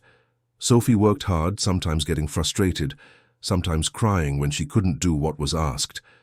But Chloe was patient and creative, always finding new ways to keep Sophie engaged. Sarah watched some sessions, absorbing techniques she could replicate on the other days. Chloe taught breathing exercises, vocal control, and articulation. She used mirrors so Sophie could see how to form different sounds, and used her own hands so Sophie could feel the vibrations in her throat and mouth. One of the biggest challenges was that Sophie, having lived so long in relative silence, didn't have adequate auditory feedback to know if she was producing sounds correctly. She couldn't hear her own voice clearly enough to adjust. So Chloe used a lot of visual and tactile instruction, compensating with other senses. Rob participated whenever he could, learning the exercises and practicing with Sophie on afternoons and weekends. Seeing father and daughter working together, Rob patiently repeating words while Sophie tried to copy his mouth movements, was something that deeply touched Sarah. It was the connection she always knew could exist between them, finally manifesting. 2 weeks after the appointment in DC, the hearing aids arrived. They were small but powerful devices, programmed specifically to amplify the low frequencies Sophie could perceive. Dr. Baxter came personally to the ranch to do the initial fitting and teach Sophie how to use them. When the hearing aids were turned on for the first time, Sophie's reaction was instant and dramatic. Her eyes widened enormously, and she put her hands to her ears, clearly startled by the sudden invasion of sounds she wasn't used to processing so clearly. Dr. Baxter quickly lowered the volume, calming her. "It's normal," he explained. "It will take time for her to get used to it. We'll increase the volume gradually over the next few weeks. For now, she should wear the hearing aids only a few hours a day, increasing as she adapts." The first few times she wore the hearing aids, Sophie was visibly overwhelmed. Every sound was amplified. Every noise in the house she had learned to ignore now demanded her attention. She got tired quickly, became irritable, and wanted to take the hearing aids off. But Chloe and Sarah worked with her, creating games and making the process of wearing the hearing aids something positive, associated with pleasurable activities. 1 month after the appointment in DC, Sophie spoke her first complete sentence. She was sitting at the dinner table wearing her hearing aids when she dropped her fork. Instead of just looking at it, she said clearly and deliberately, "Want fork." The silence that followed was absolute. Rob froze, the glass of water he was bringing to his mouth forgotten in mid-air. Sarah felt instant tears burning in her eyes. Sophie looked between the two, confused by their reactions, and then repeated, louder this time, thinking they hadn't understood. "Want fork?" Rob set the glass down so quickly he almost knocked it over, ran around the table and picked Sophie up in his arms, spinning with her. "You spoke," he said, laughing and crying at the same time. "You made a whole sentence, my beautiful, smart, incredible daughter." Sophie, still being spun, began to laugh. It was a wonderful sound, pure and genuine, the laughter of a child finally allowing herself to be a child. Sarah joined them, and the three stood there hugging, laughing and crying simultaneously, celebrating a milestone most families take for granted, but which for them was absolutely miraculous. That night, after Sophie was asleep, Rob and Sarah returned to the veranda. It had become their ritual, these quiet moments at the end of the day, sharing coffee and reflections. "Claire should be here to see this," Rob said softly. "She believed when no one else believed. She knew there was hope." "She's seeing it," Sarah said with conviction. "In some way, wherever she is, she knows you didn't give up, that Sophie is finally being heard and understood." Rob looked at the starry sky. "I used to blame her," he confessed. "Secretly, in my mind, I blamed Claire for insisting so much on the treatment, for pushing the doctors. I thought her desperation had caused the damage to Sophie." He wiped away a tear. "But now I understand she was just being a mother, doing what any mother would do, trying to protect her daughter the only way she knew how." "Imperfect love is still love," Sarah said softly. "We make mistakes trying to do what's right. Claire didn't know the treatment could cause damage. She was operating from fear and love, not from malice or negligence." "I know that now," Rob said. "And I need to forgive her. I need to forgive myself for not supporting her more, for saying she was deluding herself when her intuition was actually right." He looked at Sarah. "How do you deal with forgiveness, with forgiving yourself?" Sarah was silent for a long moment, thinking of her own baby, of all the times she had questioned if she could have done something differently, if there were signs she should have noticed. "I don't know if forgiveness is something that happens all at once," she finally said. "It's something you choose to do every day. Some days it's easier than others. But the fact that you're asking, that you're willing to try, that's already the beginning." Rob nodded, absorbing her words. "Thank you," he said, "for everything. For Sophie, yes, but also for helping me find a way through my own pain." Sarah smiled. "I think we're helping each other. Sophie is teaching us about resilience, about starting over, about it never being too late for change." They sat in comfortable silence, the sound of crickets filling the night. Inside the house, Sophie slept soundly, her hearing aids carefully tucked into their special box on the bedside table. She dreamed, perhaps for the first time in years, of sounds and voices and music. She dreamed of a future that finally seemed possible, a future where she was no longer locked in silence, but connected, present, and alive in the world around her. 3 months had passed since the appointment in DC, and the transformation in Sophie was remarkable. She now wore her hearing aids throughout the day, accustomed to the constant flow of amplified sounds. Her vocabulary grew weekly, simple words accumulating into increasingly complex sentences. "Good morning, Daddy. Want water, please? Sarah, where are you? I like this toy." Every sentence was a celebrated victory. The house was no longer the silent and oppressive place Sarah had found months ago.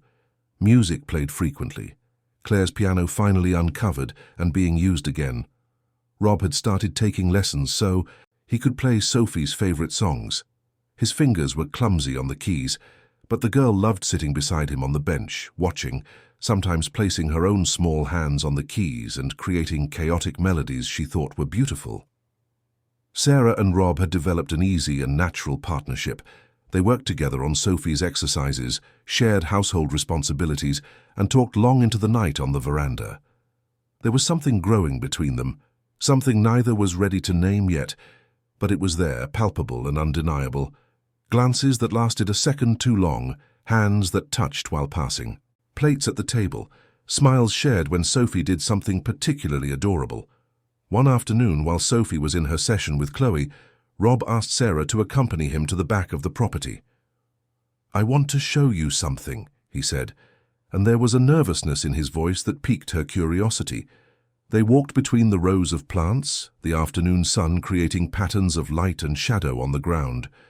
Rob led her to a part of the property Sarah had never visited, where there was a small abandoned chapel.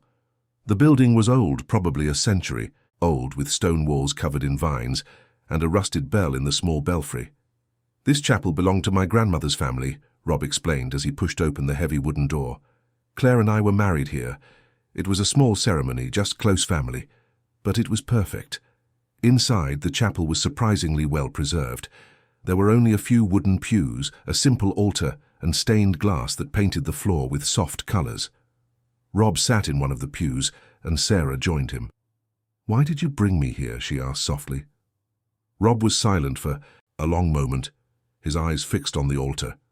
"Because I need a place to finally say goodbye," he finally said. "Claire is buried in the town cemetery, but I've never been able to really say goodbye to her. I've always felt I left something unsaid, something undone." Sarah waited, knowing he needed space to process his thoughts. "I told her," Rob continued, his voice breaking. "I told her she was wrong, that she was deluding herself with false hopes. The last conversation we had was a difficult argument about Sophie, about whether we should keep looking for treatments or accept the diagnosis." He wiped his eyes. "And she left furious, hurt, feeling alone, and she died thinking I didn't believe in her." "But you believe now," Sarah said, "and Sophie is improving. Claire was right, and you're honoring that by doing everything you can for her now." "I know, but that doesn't erase what I said," Rob replied. "It doesn't erase the pain I caused her in the last days of her life." Sarah took his hand. "Claire knew you loved her. An argument, even a difficult one, doesn't erase years of love and partnership. She knew you were scared, that you were trying to protect her from more disappointment. It wasn't about not believing in her. It was about not wanting to see her suffer more."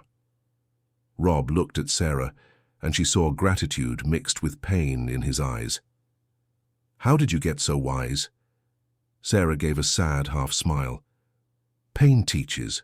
Loss teaches. I've learned a lot about forgiveness and acceptance since I lost my baby. I don't always apply those lessons well, but I'm trying." "Can I ask something of you?" Rob said suddenly. "Can you stay here with me while I talk to her? You don't have to say anything, just be present." Sarah nodded, squeezing his hand. "Of course." Rob turned to the altar as if Claire were there. His voice was low but firm. "Claire, I'm sorry. I'm sorry for not believing when you most needed support. I'm sorry for letting you feel alone in your hope." He took a deep breath. "But you were right. You were always right about Sophie. She wasn't lost. She just needed to be found. And we're finding her, day after day. She's speaking. She's laughing. She's living. You would do this better than I would, I know. But I'm doing my best." Sarah felt tears streaming down her face as she listened.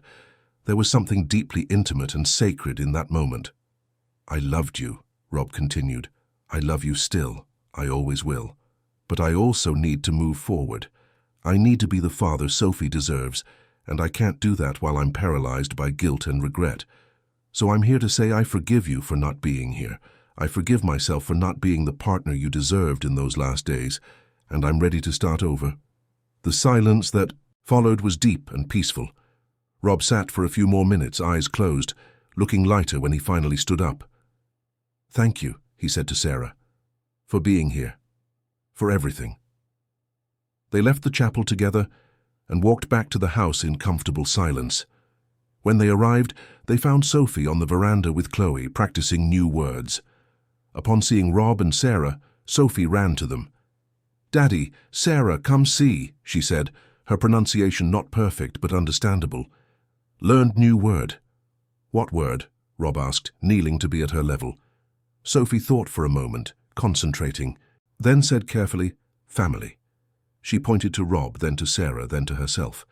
"We are family." Rob looked at Sarah over Sophie's head, something passing between them, a silent understanding.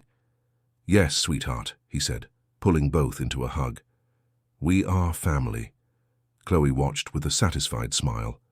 "She's been working on that word all week," she said. "She wanted to surprise you." In the last few months, Sarah had noticed changes in herself as well. The pain of losing her baby was still present. It likely always would be. But it was no longer the only thing that defined her existence. She had found purpose in helping Sophie. She had found connection in that unlikely family. And she had found something that was beginning to feel like healing. It wasn't forgetting. It never would be. But it was the possibility of continuing to live despite the loss. One night after Sophie was asleep, Sarah and Rob were on the veranda as usual when he asked a question she half expected, but that still caught her by surprise. "Sarah, what do you see for the future? Here, I mean. With Sophie. With me." Sarah chose her words carefully. "I see a girl continuing to flourish, exceeding expectations, surprising us all. I see a dedicated father who finally allowed himself to be happy again. I see a house that was silent and cold, becoming a home full of life and love." "And you," Rob insisted. "Where do you see yourself in this?" Sarah looked at him, at this man who had gone from distant employer to close friend, who made her feel things she thought she'd never feel again after losing her baby. "I see myself here," she said honestly. "If you want me. Not just as a nanny or employee, but as part of this family." Sophie mentioned. Rob took her hand, interlacing their fingers. "I want that. I want you here. I want Sophie to have you in her life permanently, and I want to explore what exists between us, without rushing but also without denying that it's there." Sarah felt warmth spreading through her chest. "I want that too," she admitted, "but we need to go slow. For Sophie, but also for us. We both carry losses. We're both rebuilding. I don't want to rush something so important." "There's no rush," Rob agreed. "We have time. And for the first time in years, I really feel like I have a future to look forward to." They sat holding hands, looking at the stars, silently planning all the possibilities that opened before them. Inside the house, Sophie stirred in her sleep, murmuring words she was learning, her brain processing language even in dreams. The stuffed rabbit was hugged against her chest, but now it was no longer her only comfort. She had voices she could hear, people who loved and understood her, and a world that finally made sense. The following week, something happened that none of them expected. Sophie was practicing with Chloe in the therapy room when she suddenly stopped in the middle of an exercise. Her face took on an expression of intense concentration. Chloe and Sarah, who was watching, exchanged confused looks. "Sophie, what is it?" Chloe asked. "I heard it," Sophie said slowly. "I heard a bird outside." It was something that seemed simple, almost insignificant, but it meant that Sophie wasn't just reacting to sounds amplified by the hearing aids. She was beginning to process and identify environmental sounds on her own. She was developing real auditory comprehension, not just vibration perception. Chloe was visibly moved. "That's incredible, Sophie. You're really hearing and understanding the world around you now." Rob, who had been called in from the ranch, came running. When they explained what had happened, he picked Sophie up and spun her in the air. "My brilliant girl," he said. "You're exceeding all expectations." But it was Sophie herself who seemed most surprised and fascinated. In the following days, she kept stopping in the middle of activities, tilting her head and identifying sounds. Wind in trees, running water, door closing, car arriving. Each identification was a new connection being made, a new piece of the world being incorporated into her understanding. One afternoon, Sophie was in the garden with Sarah when she suddenly stopped and looked at the sky. "Music," she said. "I hear music." Sarah also stopped and concentrated her own hearing. There was music playing, very faint, coming from the workers' quarters, which were some distance away. It was so low that Sarah could barely perceive it, but Sophie, with her hearing aids amplifying everything, had caught it. The girl began to sway slightly, trying to follow the distant rhythm. Sarah felt tears in her eyes. Sophie wasn't just surviving. She was living fully, engaging with the world in ways no one had thought possible months ago. "Want to dance?" Sarah asked, reaching out her hands. Sophie nodded enthusiastically and took Sarah's hands. The two danced there in the garden to the sound of distant music only Sophie could hear clearly, spinning and laughing under the afternoon sun. It was a moment of pure joy, unmarred by expectations or concerns about the future. It was simply a girl and her caregiver, two souls who had found healing in each other, celebrating life in its simplest and most beautiful form. 6 months had passed since Sophie identified the bird's song, and every day brought new progress. She now constructed complex sentences, asked questions about everything she saw, and even began to develop a sense of humor, laughing at her own jokes that didn't always make sense, but demonstrated an understanding of abstract concepts. Rob had expanded his operations on the ranch, not out of financial need, but because he finally had the energy and motivation to grow. Life was returning, filling the empty spaces tragedy had left behind. Sarah had become an indispensable part of the routine. She was no longer seen as an employee, but as a member of the family. She and Rob had begun to explore their feelings in a cautious but genuine way. Dinners that extended after Sophie went to sleep, conversations that revealed vulnerabilities and hopes, touches that lasted longer than necessary. There was no rush, but there was a clear direction. Both knew where they were headed. They just allowed the path to unfold naturally. One morning, while they were having breakfast, Sophie asked a question that caught them both by surprise. "Is Sarah my mother now?" she asked, looking between the two adults with genuine curiosity. Rob almost choked on his coffee. Sarah froze, the juice glass suspended in mid-air. "What makes you ask that, sweetheart?" Rob finally said, choosing his words with care. Sophie thought for a moment, then said, "In school, Chloe said, family is whoever takes care of you and loves you. Sarah takes care of me and loves me, so she is family. And a family with a daddy and a daughter needs a mother, right?" The child's logic was simple but profound. Rob looked at Sarah, seeing raw emotion on her face. Sarah knelt beside Sophie, holding her small hands. "I love you very much, Sophie," she said, her voice trembling. "And I feel honored that you see me as family, but you had a mother, your mother Claire, who loved you very much too." "I know," Sophie said with a seriousness surprising for her age. "Daddy told me about her. She heard me even when the doctor said I couldn't hear, she believed." The girl tilted her head. "But she isn't here now. You are. So you can be my mother too. I can have two, right?" Sarah looked at Rob, tears streaming freely down her face. Rob joined them on the floor, hugging both. "Yes, sweetheart," he said.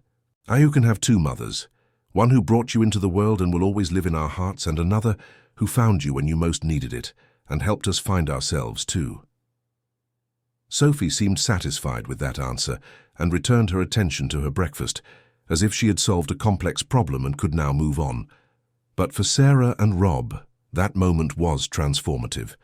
It was the validation they both needed, but didn't know how to ask for. It was Sophie saying she was ready for a new family configuration, that there was room in her heart to honor the past while embracing the future. That afternoon, after the session with Chloe, Rob asked to speak with Sarah in private. They went to the library, where he had prepared coffee and cookies. There was a nervousness in his movements that Sarah recognized. He was about to say something important. "What Sophie said today," Rob began, "it didn't come out of nowhere. She notices things. She feels the dynamic between us. And she's right. You've become essential to us, not just as someone who takes care of Sophie, but as someone who completed our family." Sarah waited, feeling her heart race. "Rob, what are you trying to say?" "I'm saying I want to make this official," he replied. "I'm not proposing marriage. Not yet. I think we both need more time for that. But I want to start an adoption process. I want you to be Sophie's legal mother, to have all the rights and responsibilities that come with that." He took her hands. "I want it so that if anything happens to me, Sophie stays with you. I want you to be a permanent part of our lives in every way possible." Sarah felt contradictory emotions flooding her. Joy, fear, hope, doubt. "Rob, this is huge. Sophie had a mother who was perfect for her. How can I fill that place?" "You're not filling Claire's place," Rob said firmly. "You're creating your own place. Claire will always have a space in our hearts, but there is space for you too. Sophie needs you, I need you, and I think you need us too." Sarah thought of her baby, that little life that never had a chance to grow. She had thought she would never be a mother, that the possibility had been taken from her forever. For months after the loss, she had wandered in a fog of pain, unable to imagine a future that included joy or purpose. Every stroller she saw on the street was a stab, every child's cry a reminder of what she would never have.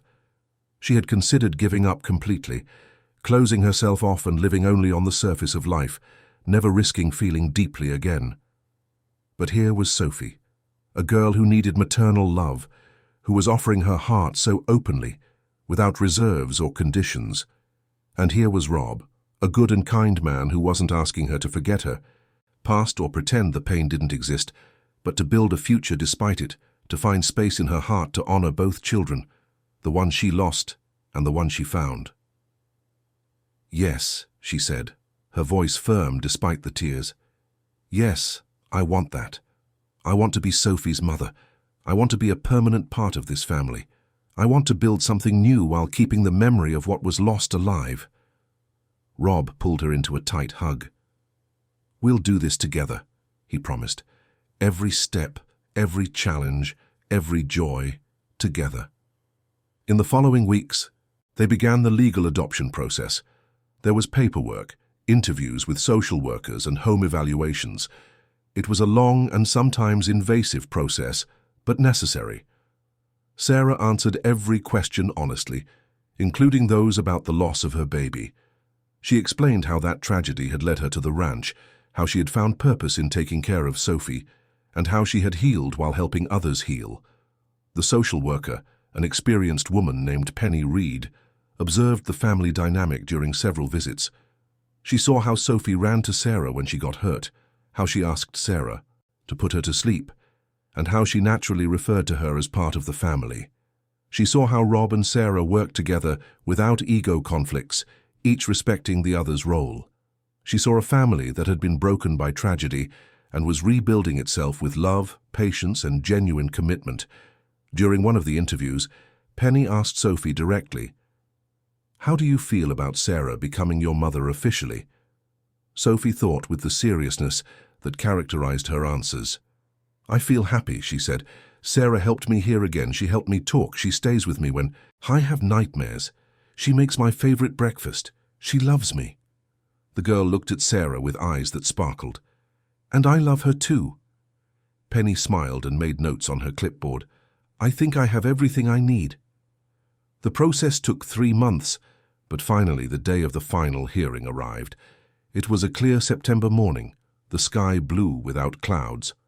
Rob, Sarah, and Sophie dressed formally and drove to the county courthouse.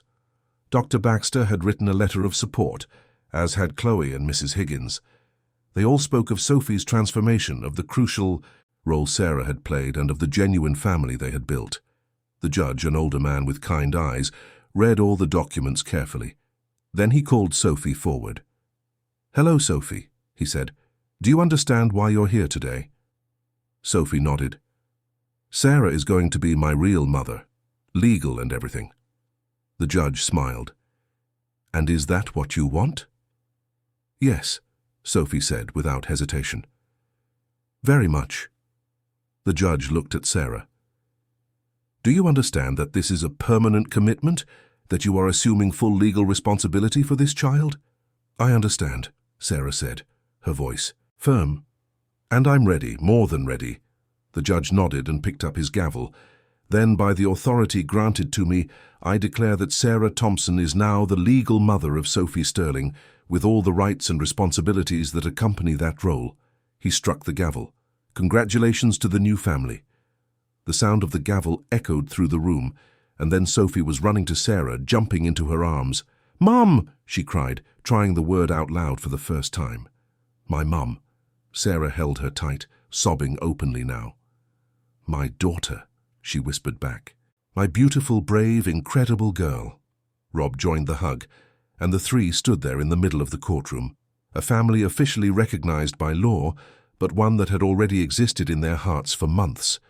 People around them applauded, strangers sharing the joy of that moment. Even the judge wiped his eyes discreetly before calling the next case. Outside the courthouse, they took official photos. Sophie in the middle, holding the hands of Rob and Sarah, smiling radiantly. Rob and Sarah exchanged a look over her head, a look that said everything words couldn't express. Gratitude, love, hope, commitment. They had found each other in the darkest moments of their lives and had built something beautiful out of the pain. They stopped for lunch at a restaurant Sophie loved, celebrating with laughter and animated conversation. Sophie told all the waiters that Sarah was her mother now, proud and happy. Sarah couldn't stop smiling, even as tears still threatened to fall. Rob held her hand over the table, a simple but significant gesture. On the way back home, Sophie fell asleep in the back seat, exhausted by the emotion of the day. Rob drove with one hand on the wheel, the other, holding Sarah's. "Thank you," he said softly, "for not giving up on us, for seeing possibilities when we all had stopped looking." "Thank you for letting me in," Sarah responded, "for trusting me with your daughter, with your heart, with your future." "Our future," Rob corrected. "Our daughter, our family, our future. Together." Sarah looked out the window at the fields passing by, the same road she had driven months ago when she first arrived at the estate. She had come looking for isolation, a place to hide her pain. Instead, she had found healing, love, family, and purpose. She had lost a son but gained a daughter. It wasn't a replacement. Every child was unique and irreplaceable, but it was a second chance to be a mother, to love, to create a life despite the loss she carried. When they arrived home, the sun was beginning to set, painting the sky with shades of orange and pink. Rob carried Sophie inside while Sarah followed with the bags. The house welcomed them with warmth and familiarity. It was no longer the cold and silent place it had been. It was a home, full of life, love, and infinite possibilities. 2 years had passed since Sarah's official adoption. Sophie was now a confident 15-year-old, tall and poised, with discreet hearing aids she wore with pride, not as a symbol of limitation, but of triumph. She was in her last year of middle school, excelling especially in music and science. But her true passion had become something that surprised everyone. Sophie wanted to be a therapist. She wanted to work with children who, like her, had been incorrectly diagnosed or inadequately treated. The ranch had transformed into more than just an agricultural business. Sarah and Rob had created a special program offering weekend retreats for families with children with hearing disabilities. It was a place where exhausted and confused parents could learn from specialists and, more importantly, from other families who understood their struggles. A place where they could share experiences without judgment, exchange practical strategies that really worked in daily life, and find emotional support from people who truly understood what it meant to love a child. The world often didn't know how to include. There were workshops on assistive technology, group therapy sessions, adapted recreational activities, and above all, a sense of community many of these families had lost when their children were diagnosed. Sophie was an integral part of the program, not just as a symbol of hope, but as an active participant, sharing her story with raw honesty, offering hope through her own living example that limitations didn't have to be permanent, that diagnoses weren't unchangeable sentences, and that with love, patience, and determination, extraordinary transformations were possible. On a Saturday afternoon, the ranch was hosting another group. 10 families, each with a child with some degree of hearing loss, had arrived for a 3-day retreat. Sarah coordinated the activities while Rob managed the logistics. Sophie, as always, was the unofficial star, the living proof that diagnoses were not destinies. One of the mothers, Felicity, approached Sarah during lunch. Her daughter, Cora, was 7 and had been diagnosed with profound deafness at 3. Seeing Sophie, Felicity had felt something for the first time in years that she had forgotten how to feel: hope. "I thought my daughter would never speak," Felicity said, tears in her eyes. "The doctors said it was impossible, but seeing Sophie, hearing her story, I wonder if I gave up too soon." Sarah took her hand. "It's never too late to question, to seek second opinions, to explore possibilities. Our journey began when I decided that careful observation was worth more than blindly accepting what we were told." She looked at Sophie, who was playing with Cora and the other children. "Sometimes the answer is right in front of us. We just need to be willing to see it." That night there was a bonfire where the families gathered to share stories. Sophie, now comfortable speaking in public, despite her speech still carrying traces of her lost years, told her story. She spoke about the years in silence, about Sarah observing what no one else saw, and about the discovery that the treatment meant to save her hearing had inadvertently caused damage. She spoke about forgiveness, about her biological mother who had loved so intensely that she made mistakes in her desperation, about her father who had learned to believe again, and about Sarah who had lost a son but found a daughter. "When I was little," Sophie said, the bonfire flames dancing on her face, creating shadows that moved with hypnotic slowness, "I thought I was broken, completely and irreparably broken. That there was something fundamentally wrong with me that could never be fixed, no matter how hard they tried. Saw how people looked at me, with pity mixed with discomfort, as if I were a problem without a solution, a puzzle impossible to assemble. But I learned, through the journey with my family, that being different isn't being broken. It's just being yourself in a world that expects, sometimes demands, that everyone be the same, that everyone fit perfectly into predefined boxes." She looked around the circle of attentive faces, seeing her own struggles reflected in the eyes of every parent and every child. "My mom, Sarah, always says she didn't save me, that she wasn't a hero who rescued me from some terrible fate. She says I was always there, complete and valuable, just needing to be truly seen, truly heard, truly understood without the filters of expectations and limitations others had placed on me. And that's what I want to do with my life, with every day I'm given. To see children no one is really seeing, to see beyond the diagnoses and medical reports to the unique person that exists behind every limitation. To hear voices no one is really listening to. Not just with my ears, but with my whole heart, paying attention to the 1,000 different forms of communication that exist beyond spoken words. Because everyone deserves to be understood.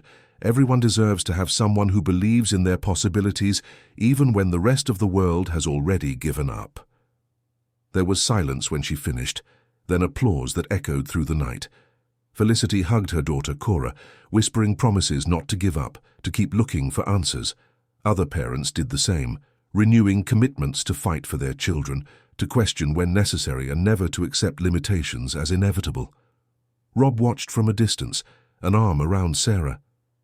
"Our daughter is incredible," he said with obvious pride.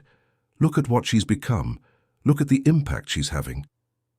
"She learned from the best," Rob replied, kissing Sarah's temple. "You showed her what it means not to give up, what it means to see possibilities where others see only limitations." "We showed her together," Sarah corrected. "You, me, even Claire from wherever she is. We all contributed to who Sophie is today." Later, after the families had retired to their cabins, Sophie found Sarah on the veranda of the main house.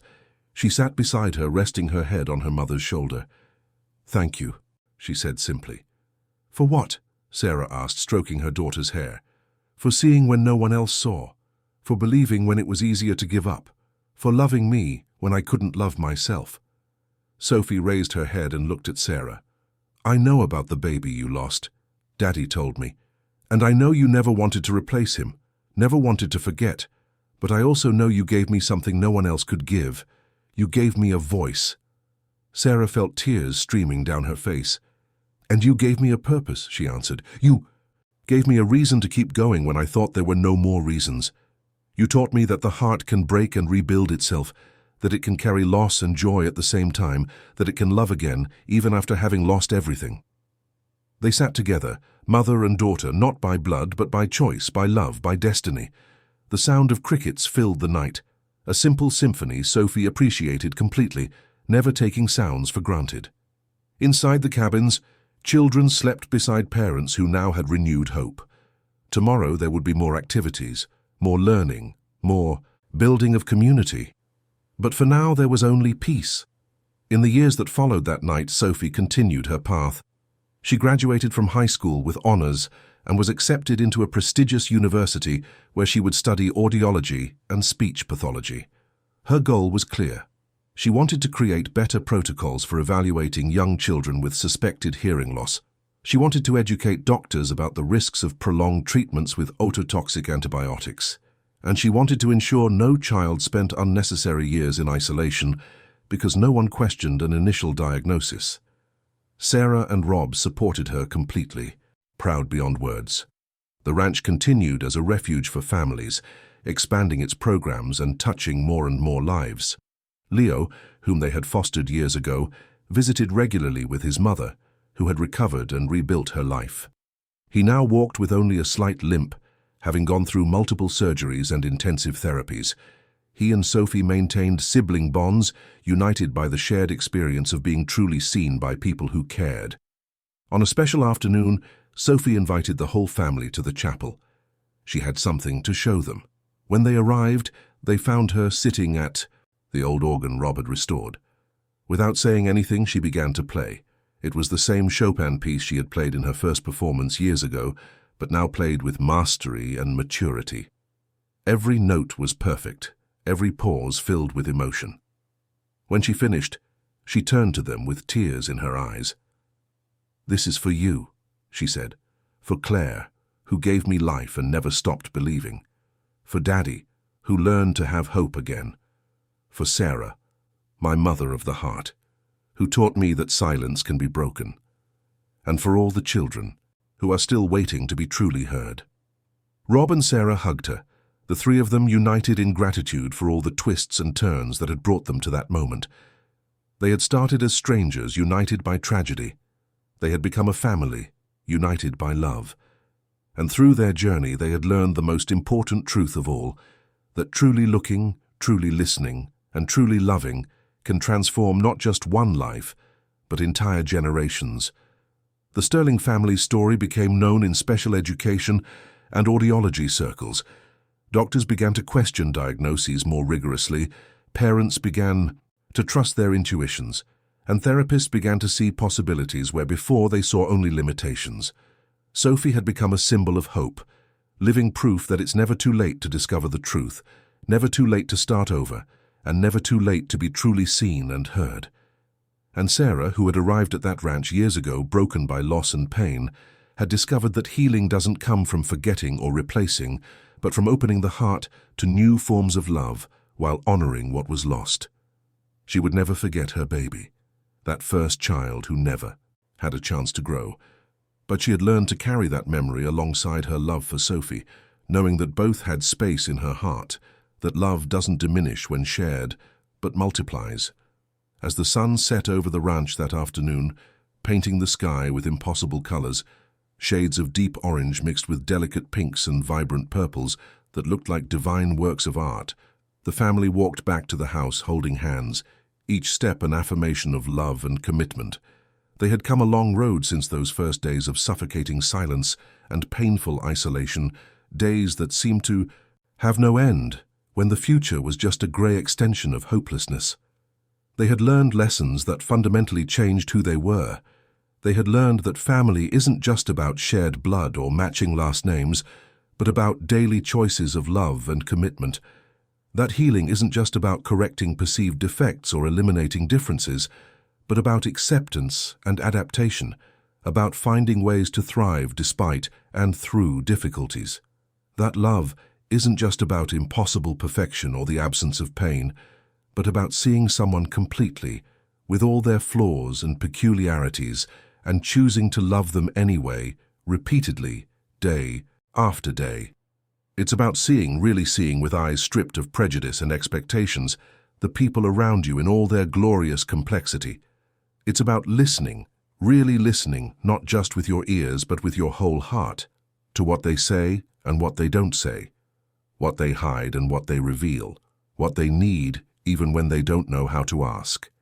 It's about firmly believing in radiant possibilities, even when the whole world, with all its conventional wisdom and self-imposed limitations, says those possibilities don't exist, aren't realistic, or aren't attainable.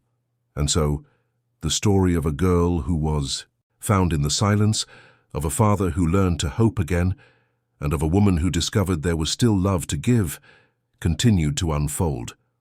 Not with a perfect ending, because life rarely offers perfection, but with something better. A present full of purpose, a future full of possibilities, and a heart full of gratitude for all the courageous choices that had brought them there. The end.